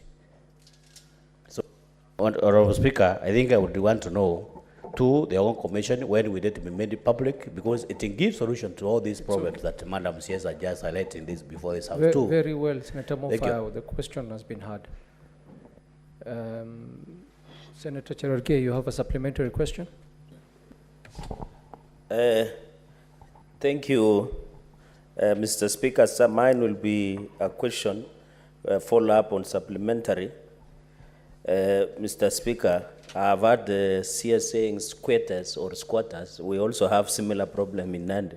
Mr. Speaker, I want to ask the following question, that what is the status of the titling of Kimondi Forest squatters or squatters, Mwein Kechire in Chesumei, Okiek at Kebeni Nandils, Talai in Kapsisiwa, removal from detention, Libon of 1934, the titling of squatters in Tindred around Kimwani, Chepsangwer, and Chemas, Mr. Speaker, and also the state of titling of Koibem exchange program in Chepkumia ward. Could the CS provide the status of titling of these areas I've mentioned? I thank you, Mr. Speaker. Very well, Cabinet Secretary. Let me start with Honorable Senator Cherargei. Maybe the definition of a supplementary should be a question arising from the same question. Although it is a squatter issue, it's a different region, it's a different place. I would want to request the Honorable Senator to allow this response to be provided later, because you can see he has mentioned about maybe 5 programs there. I can have this filed to the Senate for him to read. And if it is not sufficient, he can contact me. Or if there is action needed, we can look at it. I have my director of settlement here with me, and he will start work on it immediately. There is a report, Honorable Senator, from Tharaka that he has referred to. Yes, the report was filed, it was completed. Tharaka Nithi, yes, Senator Tharaka Nithi. Sorry, did I call you Tharaka? Tharaka Nithi. Senator for Tharaka Nithi. Senator Cherargei, the CS's phone number is public information. It's private. I had said it's public, but yes. If he wants my number, he can talk to me when I am leaving. I'm surprised he doesn't have. I have his number, so I'll call him. I will call him. Zachary Ogongo report, Honorable Senator for Tharaka Nithi. I beg your pardon. The report we have, and it recommended implementation, but it is not possible to implement this report because it requires cooperation and working with Tharaka Nithi people and Meru people along the boundaries. So what I was saying is that we need goodwill, and people must first be disabused in terms of their mind so that they know we cannot move the boundaries to come for you where you are. And I know the report is there. The recommendation for activities will still require people to stop being hostile. And I did not mean the Tharaka Nithi people alone. I mean the people along the boundary, the disputed boundary, because it is known where it is, and it is from both communities there, and they know, and they told me personally, the last time I came to give titles, they said that is a no-go zone for the time being. I personally was confronted with that hostility, and it's okay, I understand, because there are disputes, there are issues that are pending which need to be resolved. That's what I'm saying. And I'm saying we cannot sweep under the carpet. We need to call them by names in terms of the challenge. But we can go through that report with you if you are really willing to go along with this to the end. But we need the cooperation by both governors. We need conversation and discussion where two governors can also come to table. And because we can come there with the county commissioner and with my security teams. But when I leave and they leave, we don't want to leave people fighting. We need first to create a peaceful environment and acceptance of the challenge and how we will deal with it. This must be adopted by the same teams. So we can go through some of these reports with you, and you can also give me a hint of what you think, because I'm sure as a senator, you may have some good ideas on how we can resolve those challenges. And that's what I'm calling upon, not just you, because you may even have goodwill, but your colleagues may not have similar goodwill. Honorable Speaker, I think I have responded to the supplementary questions. Very well. We'll take two more. Because I still have more questions. Yes, you still have, there's still, and there's some interest by some senators on the same question. So very quickly, we'll take one question from Esther, and then another question by Chute, and then we proceed to the next question. Senator Mofire, we are really running out of time, and we have two more questions to go through.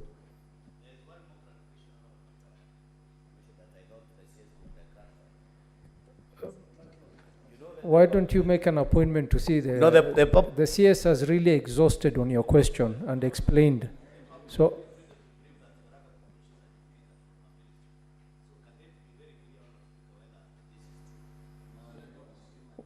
Oh, sorry, I didn't catch the question.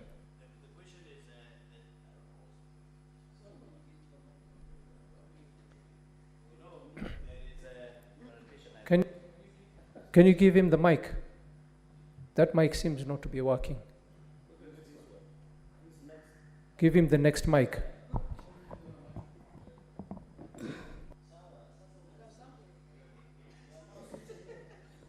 It's It's working. Can you hear me now, Speaker? Thank you very much. There is one clarification, Speaker, I thought I could get from the CS, because you know, we have been depicted as Tharaka people, that they chase some educators from the education sections. That's what the CS just alluded to before the floor of the House. So I thought maybe whether I could get some clarification on whether that statement is true or not, because I am not aware of any officer who was chased away, or maybe on those education zones, by people from my constituency and from my county for that matter.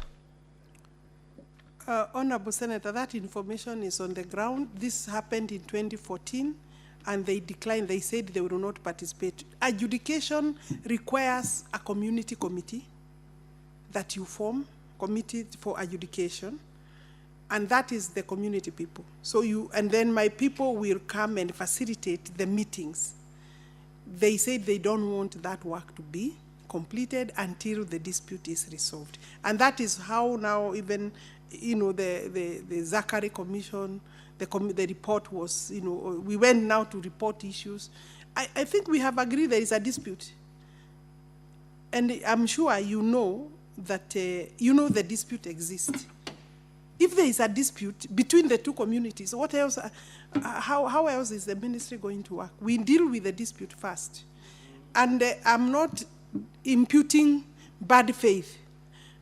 I'm not accusing. They know. They told me personally. The evidence is myself, when I came there last, they said we must resolve Tharaka, Nithi, and Meru boundary dispute before we can deal with Ayud. Because you see now, they saw I was giving titles. So they didn't know whether I would now come to give the other titles of the remaining adjudication sections. But they were very clear that this issue must be resolved first. So if you ask for an OB, I think it's like we are now doing a case here. I thought I am responding and giving you the facts from my record. And I think my ministry can, if they are beaten, you know, chasing is by, I mean, you are just told, no, stop the work. I mean, it's not something you can force. There has to be dialogue and acceptance. Yeah, thank you, Cabinet Secretary. Senator Esther, and please ask the question very quickly. Thank you, Mr. Speaker. My question is regard to the land title deed tussle. In the larger Gusii region, Cabinet Secretary, we've been, most families have been in the corridors of justice as a result of succession issues regarding, at times, rogue ministry officials who are forging some of these documents. What plan does the ministry have to address this issue? Because largely, we are also failing in terms of sensitization. Chute and Senator Esther Okinyuru, both your questions are not touching on the question that we are handling right now. So I think I will have to go straight to the next question, because the supplementary questions are supposed to be related to the question raised by Mo Fire. And to me, we are just wasting time. I will allow the CS to answer after she has taken the next question. But it is not related to the supplementary. You know the rules of the House very well. So, honorable senators, we will proceed to the next question by Senator Lomenen. Senator Lomenen, ask your question. Thank you, Mr. Speaker. Senator Cherargei, what is your question clarification? And you know we are tight on time. We have another CS to appear. Okay, thank you, Mr. Speaker. Mine is just to request you, because the House is always alive to many matters. Why don't you use power of your standing order number 1? Maybe if the CS is not with answers, she can provide next time, or rely us with your office for the convenience of national public interest. I thank you, Speaker, for that indulgence. Very well, Senator Cherargei. It's a good suggestion. I will ask the CS, when we are concluding with her questioning, she can make remarks related to that, Madam CS. Senator Lomonen, go ahead.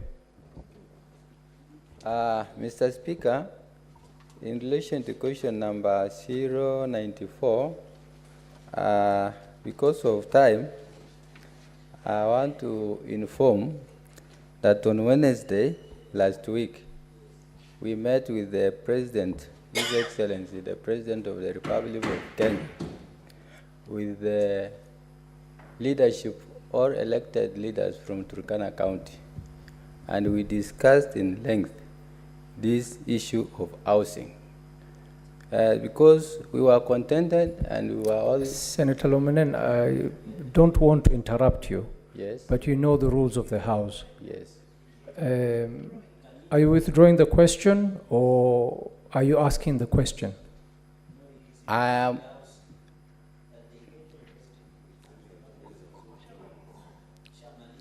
Chair, I was in the process of withdrawing.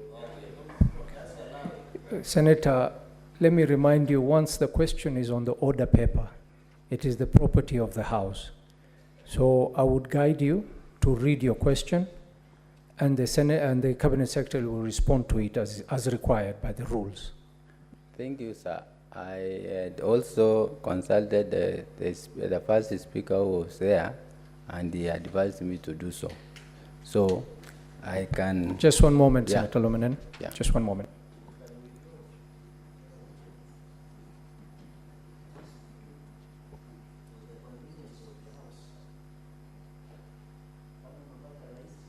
Hey, Chair Cabinet, Chairman ya Cabinet.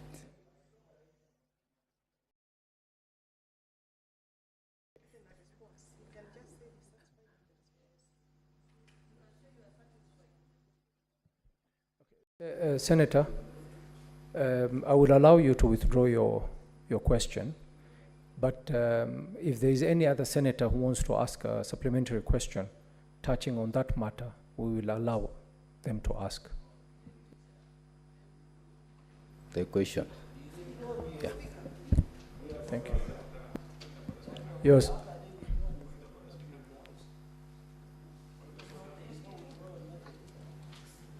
Senator Lomenen, please proceed. Chair, I have withdrawn the question. Thank you very much. Yeah, it's going in the record. Any other senator who has a supplementary question touching on that? Senator Chute. Honorable Speaker, you remember I asked a question based on the issue of housing, and that is what Senator Lomonen also was asking. With your indulgence, please let me request the CS to answer that question. It is because the question is touching on national interest issues and public interest. So please kindly allow her to answer that question, please. Very well, Senator Chute. So your question was on Buxton housing project. Cabinet Secretary. Honorable Speaker, there are two questions. One from Senator Esther Okenyuri, where she's asking to know, I think basically is a concern regarding cases of succession being mishandled, and she's wondering what I would maybe help in that regard, how I would help in that regard. But I think as a senator and as leadership, it is important to continuously say and tell our people that they must deal with the officers from the ministry. And every registry has a registrar. And where the problems arise is sometimes they deal with people outside or within hangars, people who are brokers on the outside, and they think they are land officers. So I want to say that the Kenyan people must start working with government officers directly, so that if you have a complaint, if your money is lost, if you have been conned, you are able to say it is officer so and so. And this is the message I would like as the Cabinet Secretary, because this is a common feature in terms of people being conned by people hanging around. If you come to Athi House, we have eliminated people who used to make people suffer around Athi House corridors and outside. You'd come and deal directly with officers at the counters. If we finish with you, you go. So, Honorable Senator, let our people in Kisii take up succession cases as soon as people pass away, the family level must first agree at that level before they can take their dispute to the public. And they must try to do ADR among themselves. Because if a family cannot agree, then it means if you go outside, you are going to people who will come to help you because of money, or people who want to prey on you and take your property.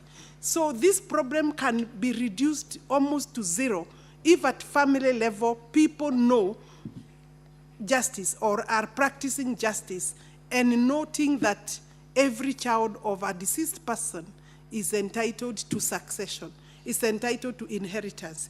And you see in Kisii, that community, like many communities in Kenya, they don't believe women are entitled to ownership of land, especially when it is a married woman. While the law of succession, Cap 160, is very clear that inheritance of property of a deceased person, whether a mother or a father, is by a degree of consanguinity. How related you are a child, the wife or the husband first priority, the children second priority, and any other member there if there are no direct beneficiaries by way of children. So I think let them also deal with sometimes with lawyers. And you see, if the family agrees, even to go to family division courts, they will take very little time, so that they are telling the court, this is our consent. This is how we are dividing this property. Not necessarily in equal shares, because some family members could agree, I don't need equal, although the law says in equal shares. But when you agree, they can. And so when you now, I think your problem is the crooks around this area or this space. There will be always unscrupulous people. But that's why our ministry, the officials know, you engage, we get you, you are out of job, period. You'll be prosecuted. I have maybe now more than 10 since I took this ministry, facing charges. My next challenge is how to ensure that they are also jailed, because we will provide information. Where they have facilitated corruption, we will not hesitate as long as I'm the minister. And we are doing it. EACC is also helping a lot in respect of public property. Senator Chuti has asked me this question. Maybe this is the fifth time. I will not get tired because he said I'm tired. I don't want to say I'm tired. We have to resolve the problem with you, Senator Chuti of Buxton. The decision was that the people who were living in that place should have had priority to own. But you know, this was not a complete affordable housing project, and that's where the problem came. Although there were people living in that property before the construction, and also the land belongs to the county government. So we would expect that people who were living should have been given first priority. But you see, it was basically a private property developer. I think there were challenges, and the ministry agreed there were challenges, and we said, because the houses are over, the first phase is over, the second phase, they will be given first priority. We are also doing other houses in Mombasa. You know, at KBC there, around there, we have taken land, and we are coming up. Bring the list, they be given priority, because it's also an affordable housing program. I don't think they should be stuck there at Buxton, but I know you have had a conversation with my PS, follow it up until this 180 people get their houses. Thank you. And I'm aware of the case. But the first phase is finished, and that's why we still have a problem. And I'm sure you are now following for the next phase. Thank you, Cabinet Secretary. Senator Cherogey. Mr. Speaker, I want to thank the CS of Lands, Madam Alice Wahome. In Kapsabet town, we are having 80% complete, so of more than 200 housing units in Kapsabet. My question to the CS supplementary concerning housing is to find out from Madam CS, the gracious lady, how many affordable housing program has our ministry allocated per county, as in per county across the 47 counties, and what is she doing to work closely with the county governments, the 47 county governments across the country? I thank you, Mr. Speaker, sir. Cabinet Secretary. Honorable Speaker, thank you very much for that supplementary question, Senator Cherargei. The minimum, let me first go by the constituency, the sub-counties. In our program, every sub-county is entitled to 200, at least as a beginning, 220 units, housing units, both socio, affordable, and at times a few at market rate to subsidize the socio and affordable housing. So when we talk at every constituency with the 220, that means in 290 constituencies, members of parliament are working with us, and those who have not started, they should pick up the issue so that we identify land together at national government level. And our first priority is national government land because there is stress challenge there. And in every sub-county, we do have at least 2.5 acres. If we work well, we can get 2 to 3 acres for the first 220 housing units. So if your constituency as a member of parliament doesn't have that, you should know that let's work together. Possibly we have not been able to identify land, but we will move that way. Per county, we are not going per county. You know, some counties have less population. We are guided a lot sometimes by the need and the availability of land. But every county will have its own share, and the bigger projects we are taking up are at least 1,200. In other counties, we have even gone up to 5,000. In Nairobi itself, because it's a capital city, it has bigger population. If you go to Mukuru, we have 13,000, I think 750 housing units. By this year, the president agreeing to launch the projects, we should be able to release about 5 blocks that are ready that are over 1,000 housing units. And I'm very confident. In fact, what we are waiting for is the lifts for those particular 5 blocks. The total that we plan to do per year is 200,000 units. That is our plan. And we expect that within the next 3 years, working with this term, is that we will be able to do 1 million houses, everything being equal.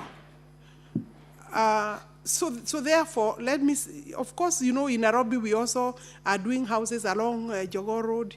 We are in Starehe. We are in South B. We are in Park Road and Parklands.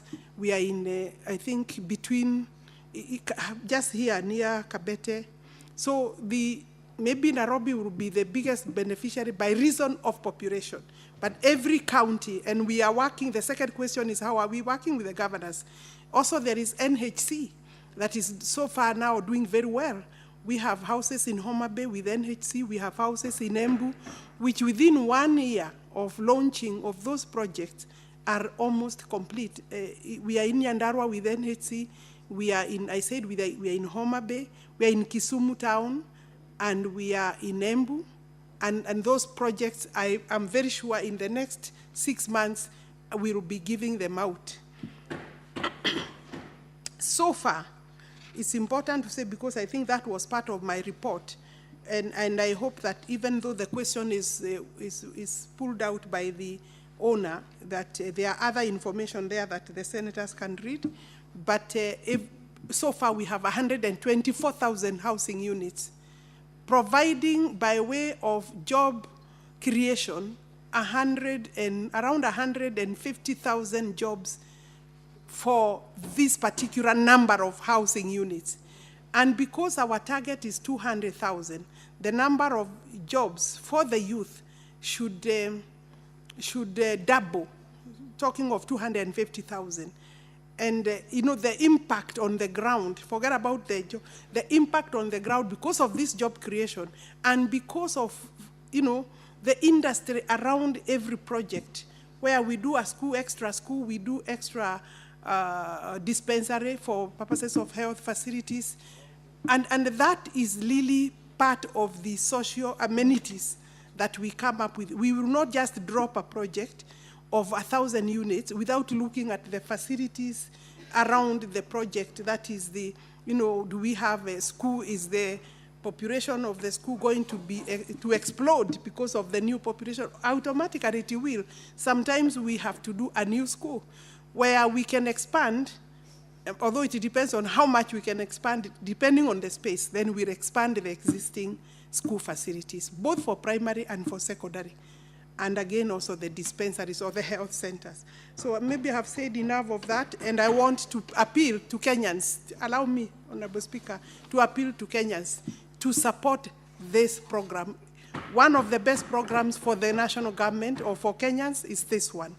The impact will be felt heavily. Within the next 1 year, the impact of this program will be felt. Thank you. Cabinet Secretary, there seems to be a lot of interest on this housing issue. I will take 2 questions only from, and then we conclude and move on to the next question. I'll take 1 question from Senator Olekina and another question from Crystal Asige. And those will be the last supplementary questions. Thank you, Mr. Speaker. Mr. Speaker, I'm not a pessimist. I like to be a realist. And I've listened to the good Cabinet Secretary stating that for Narok County, we'll have 1,320 houses. We have 6 sub-counties, and she has indicated that there are 220 units in every sub-county. Now, my question to you, Madam CS, and I strongly believe that you mean well. Can you tell this House where you have identified the land for the 220 houses in Narok East constituency, 220 houses for Narok North constituency, 220 houses for Emurwedikir constituency, Kilgoris constituency, and Narok South constituency? While at it, Madam CS, I'd like just you one to question, appraise Senator Olekina. The same question. One question. We're only taking 1 question from you. All right. Thank you. Senator Crystal Asige. Thank you very much, Honorable Speaker, for this opportunity. To the Honorable CS, I'm sure she is aware that persons with disabilities make up around 8 million people, which is about 15 to 16% of our population.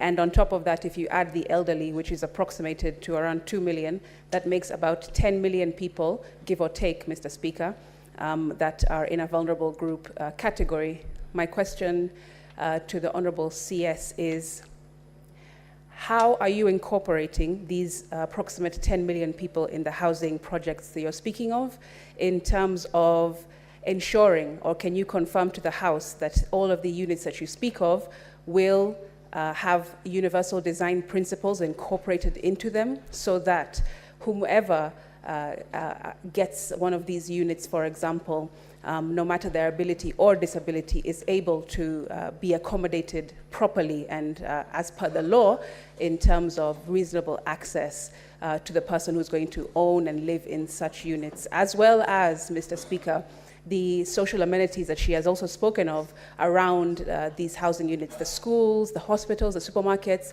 Are they also going to incorporate universal design principles in them so that we are not complaining in years to come that this building or that housing unit or that supermarket or that school was built in recent time but still did not consider persons with disabilities or those with reduced mobility and different types of accommodative needs that they require. Mr. Speaker, she's also, I'm sure, aware that there is law that says, for example, that if a building is a multi-story building more than 3 or 4 stories high, it has to have, according to the law, a lift that is usable and that is working in proper condition. Otherwise, there is punitive action against that said building and its management. So I would like her to confirm to the House that these universal design principles are being taken into account from conception stage, which is right now. I thank you. Thank you, Senator. Cabinet Secretary. Let me start with the question of the Senator for Narok. Senator, maybe you didn't hear me well. What I said is that every sub-county, every constituency will be entitled to, at a beginning, number of 220 units, and you repeated that. So therefore, it's my duty as the Cabinet Secretary to work with the leadership, to work with the people of Narok, to identify land. We are in the process, and that is the basic minimum. At county level, because they also come and, because we are working with them, because you know also housing is a mandate also of the county governments. Where we have the county level, the division headquarters, we prefer to do at least 1,000 minimum because of the number, the population number. So, do I have any going on? Work in progress, we are identifying, and I believe that in the next, the information I have is that by January we'll be procuring some housing programs for Narok. And we are working with your governor, and maybe the members of parliament are also on board. Then the next question was the question by Senator Asigi. I think your concern, Senator, if I get you well, one is what steps are we taking to ensure that our houses do comply with all requirements, including requirements, and most importantly, requirements for persons living with different types of disabilities, for purposes of even access and use of those houses. The first plan for our houses, initial plan was G+4, which is allowed without a lift. That is maximum 5 floors, G+4.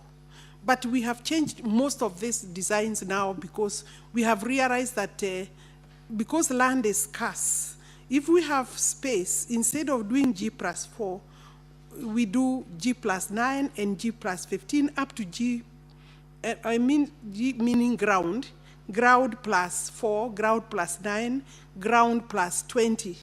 There are places where we have gone up to 21 floors. Those will have lifts. I've just mentioned, like Mukuru, of course, it is G+, I think 20 or 22 floors. They're high blocks. So those we are installing lifts. And therefore, issues of then on that, we ensure that the ground around, the social amenities in the shared common areas are also accessible, including lamps into the houses. And obviously, when people are also applying, and I think the other question is on allocation, how will we ensure that persons with disability will not just see a program come and they don't get. Of course, they are applicants like everybody else, but we need to treat them with the sensitivities allowed within the law. And therefore, they will be allocated following those regulations and the law as it is. And I believe that there is no discrimination that will happen because somebody has, it depends on where you want to stay also. So I want to assure you that in terms of quotas, we also want to see that the women also are encouraged to apply. In terms of the youth, in fact, we are very happy to encourage the youth, especially the ones who are building these houses, because they can afford through the work, the money they are getting every year. And you see, the question is coming often that how can we expect Mama Bonga or Boda person or Mama Kiosk to afford a house which is 800,000. The beginning of the pricing is 800,000. The very small ones are 740,000. But this is money you pay within 20, 25, up to 30 years. And what the market people who are criticizing our program are not saying is that without a title, without a job, without security, you won't get access to property in the market for Mama Mboga because you must borrow either from a commercial bank. Here, we are saying even the deposit, pay as we build. By the time the project is 1 year or 2 years, you have given us some money there, and in fact, nobody will be refused a house because they have not paid the deposit. Once you qualify, we will see what you have paid by the time we come to completion. Therefore, the difference between our houses and the houses in the market is that the market will require you to go and borrow from a commercial bank, but we are giving you a house to stay, to live in, pay 3,000 to 5,000 depending on the size of the house for the next 25 years, 30 years. So the vulnerable groups will be able to afford 3,000. After all, if you are living in Nairobi, if you are living in any area where the house is and you are interested, it means you are paying much more than that. I hope I have answered your question. Thank you, CS. Because of time, we will proceed to the next question. A question by Senator Hamida Kibwana will be asked by Senator Tabitha Mtinda.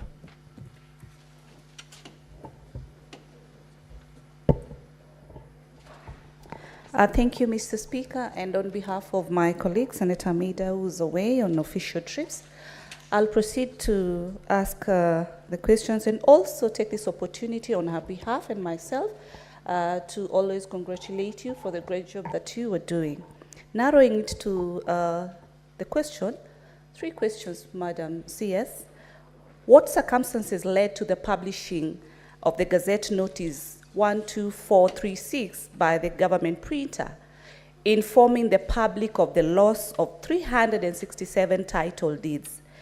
And could you also explain the subsequent release of a contradictory statement by the ministry indicating that security papers and no title deeds had been lost? Second, could you also explain the measures the government has put in place to ensure that the lost land documents are not illegitimately used, and provide details on the assistance or compensation the government will provide to individuals who fall victim to such use? Lastly, what actions has the government taken against individuals who are responsible for any identified lapses that resulted in the loss of the land documents? And could the Cabinet Secretary outline the measures she has put in place to strengthen its document security protocols to ensure that similar losses are not witnessed again in future in this country? Thank you, Mr. Speaker. Cabinet Secretary. Thank you. Thank you, Speaker. Honorable Speaker, thank you very much, Senator, for this particular question on behalf of Senator Hamida Kibwana. The response is on page 11, where I'm saying the Ministry of Lands get supplies. I'm starting now with the Roman 1. The response to Roman 1, 6 Roman 1, that our supplies, material supplies for purposes of titles, papers or documents, including serialized title deed security papers, come from government press, or commonly known as government printer. Whereas the government press referred to the lost documents as title deeds. That's how they described them. Because when you read the paper, it reads title deed.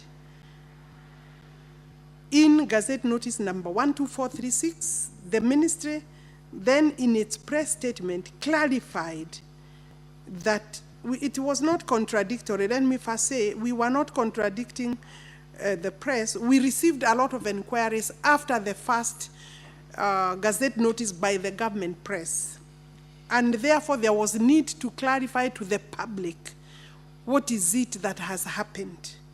And therefore, because we are the owners of the material when we received them, we felt it was necessary, and that's why we are saying what got lost is security papers, commonly known as title deed, but it is not a title deed.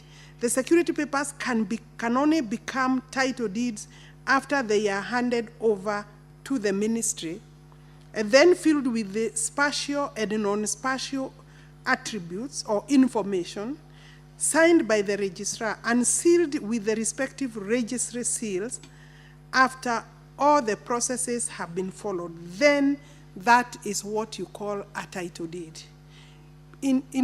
So the the press gazette notice, in a way, they described them as title deeds. And for us to go back now to the press, as the owners of the material, as the custodians of title deeds, what was necessary so that people can understand there is no title that is lost.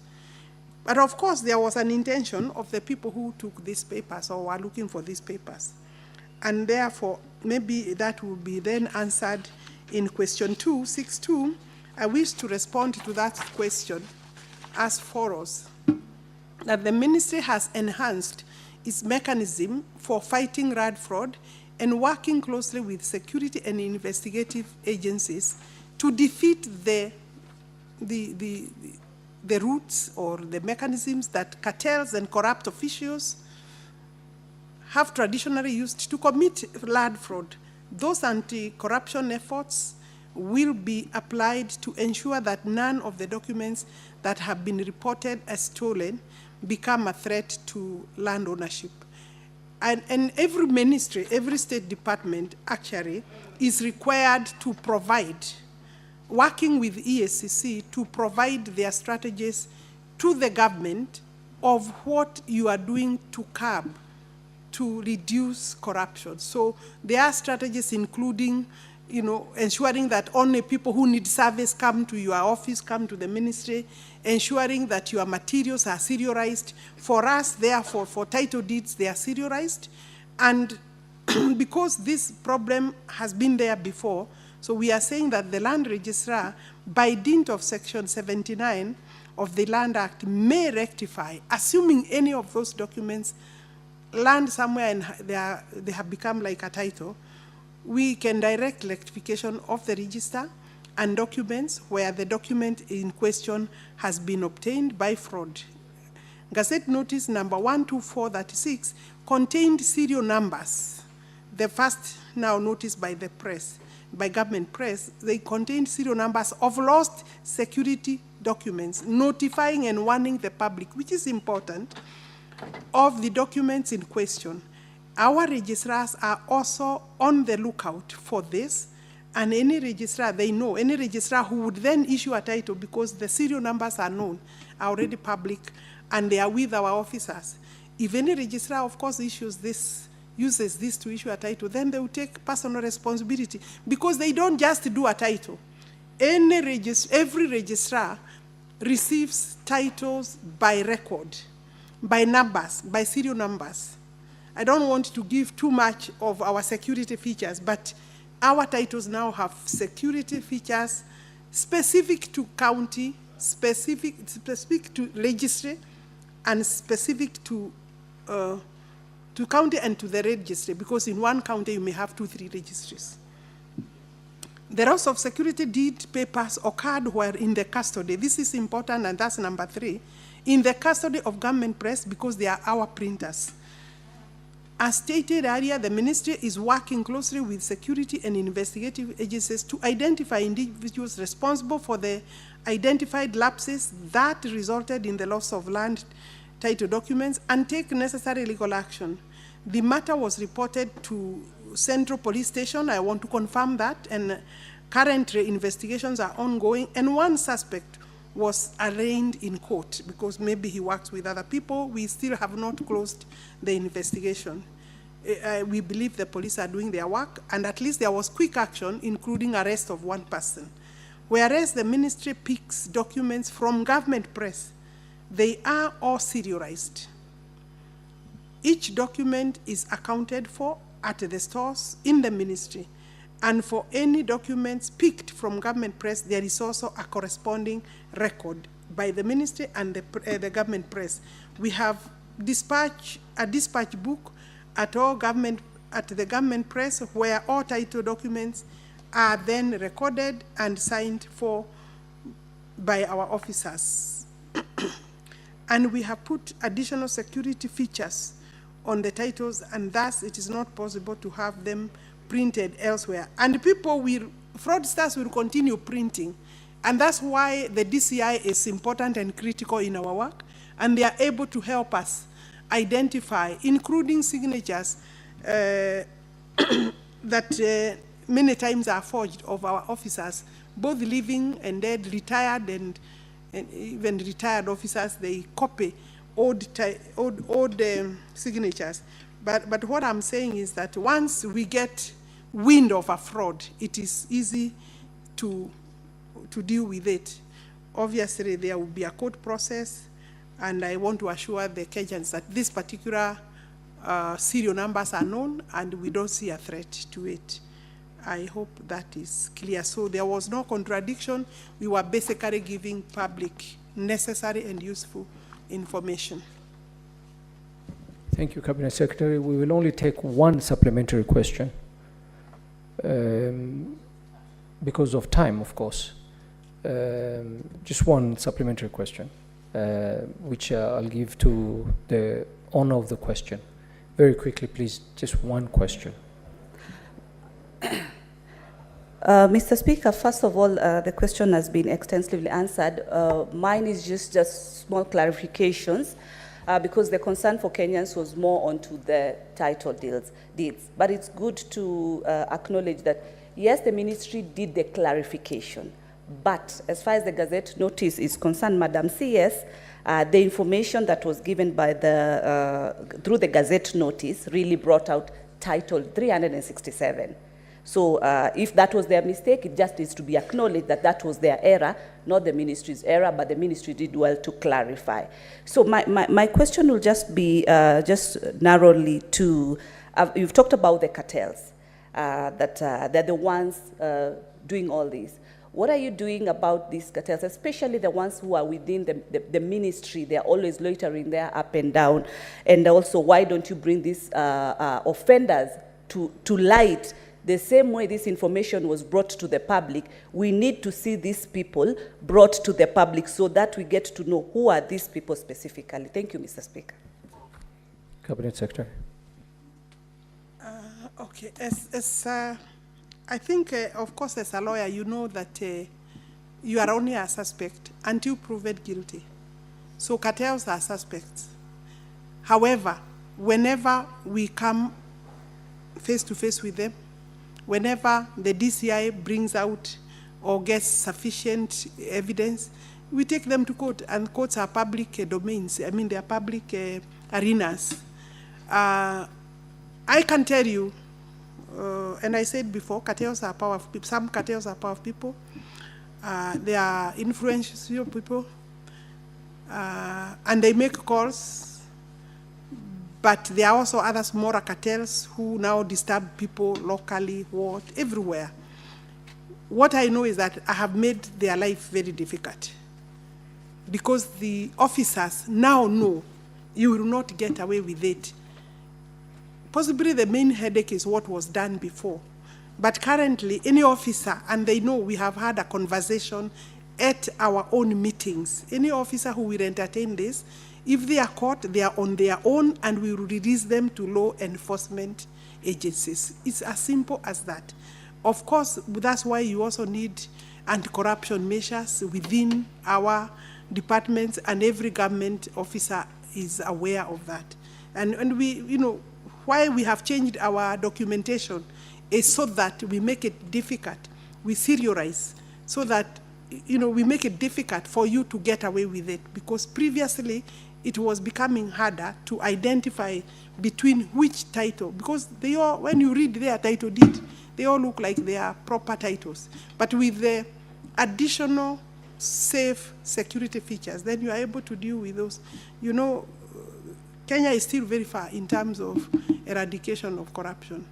And my ministry is not safe, and that's why digitization is critical, so that you cannot disappear with records. You know, before you disappear with a record and come and form another record, I can never have a record then to compare which is the true record. With digitization, then we are in a better place. Thank you very much. Thank you very much, Cabinet Secretary. And I also want to thank you for taking the time today to answer the questions and for giving us a very detailed answer to all the questions. And at this point, I would give you leave to go back to your duties and to wish you all the best in your work as you proceed. Thank you, Cabinet Secretary.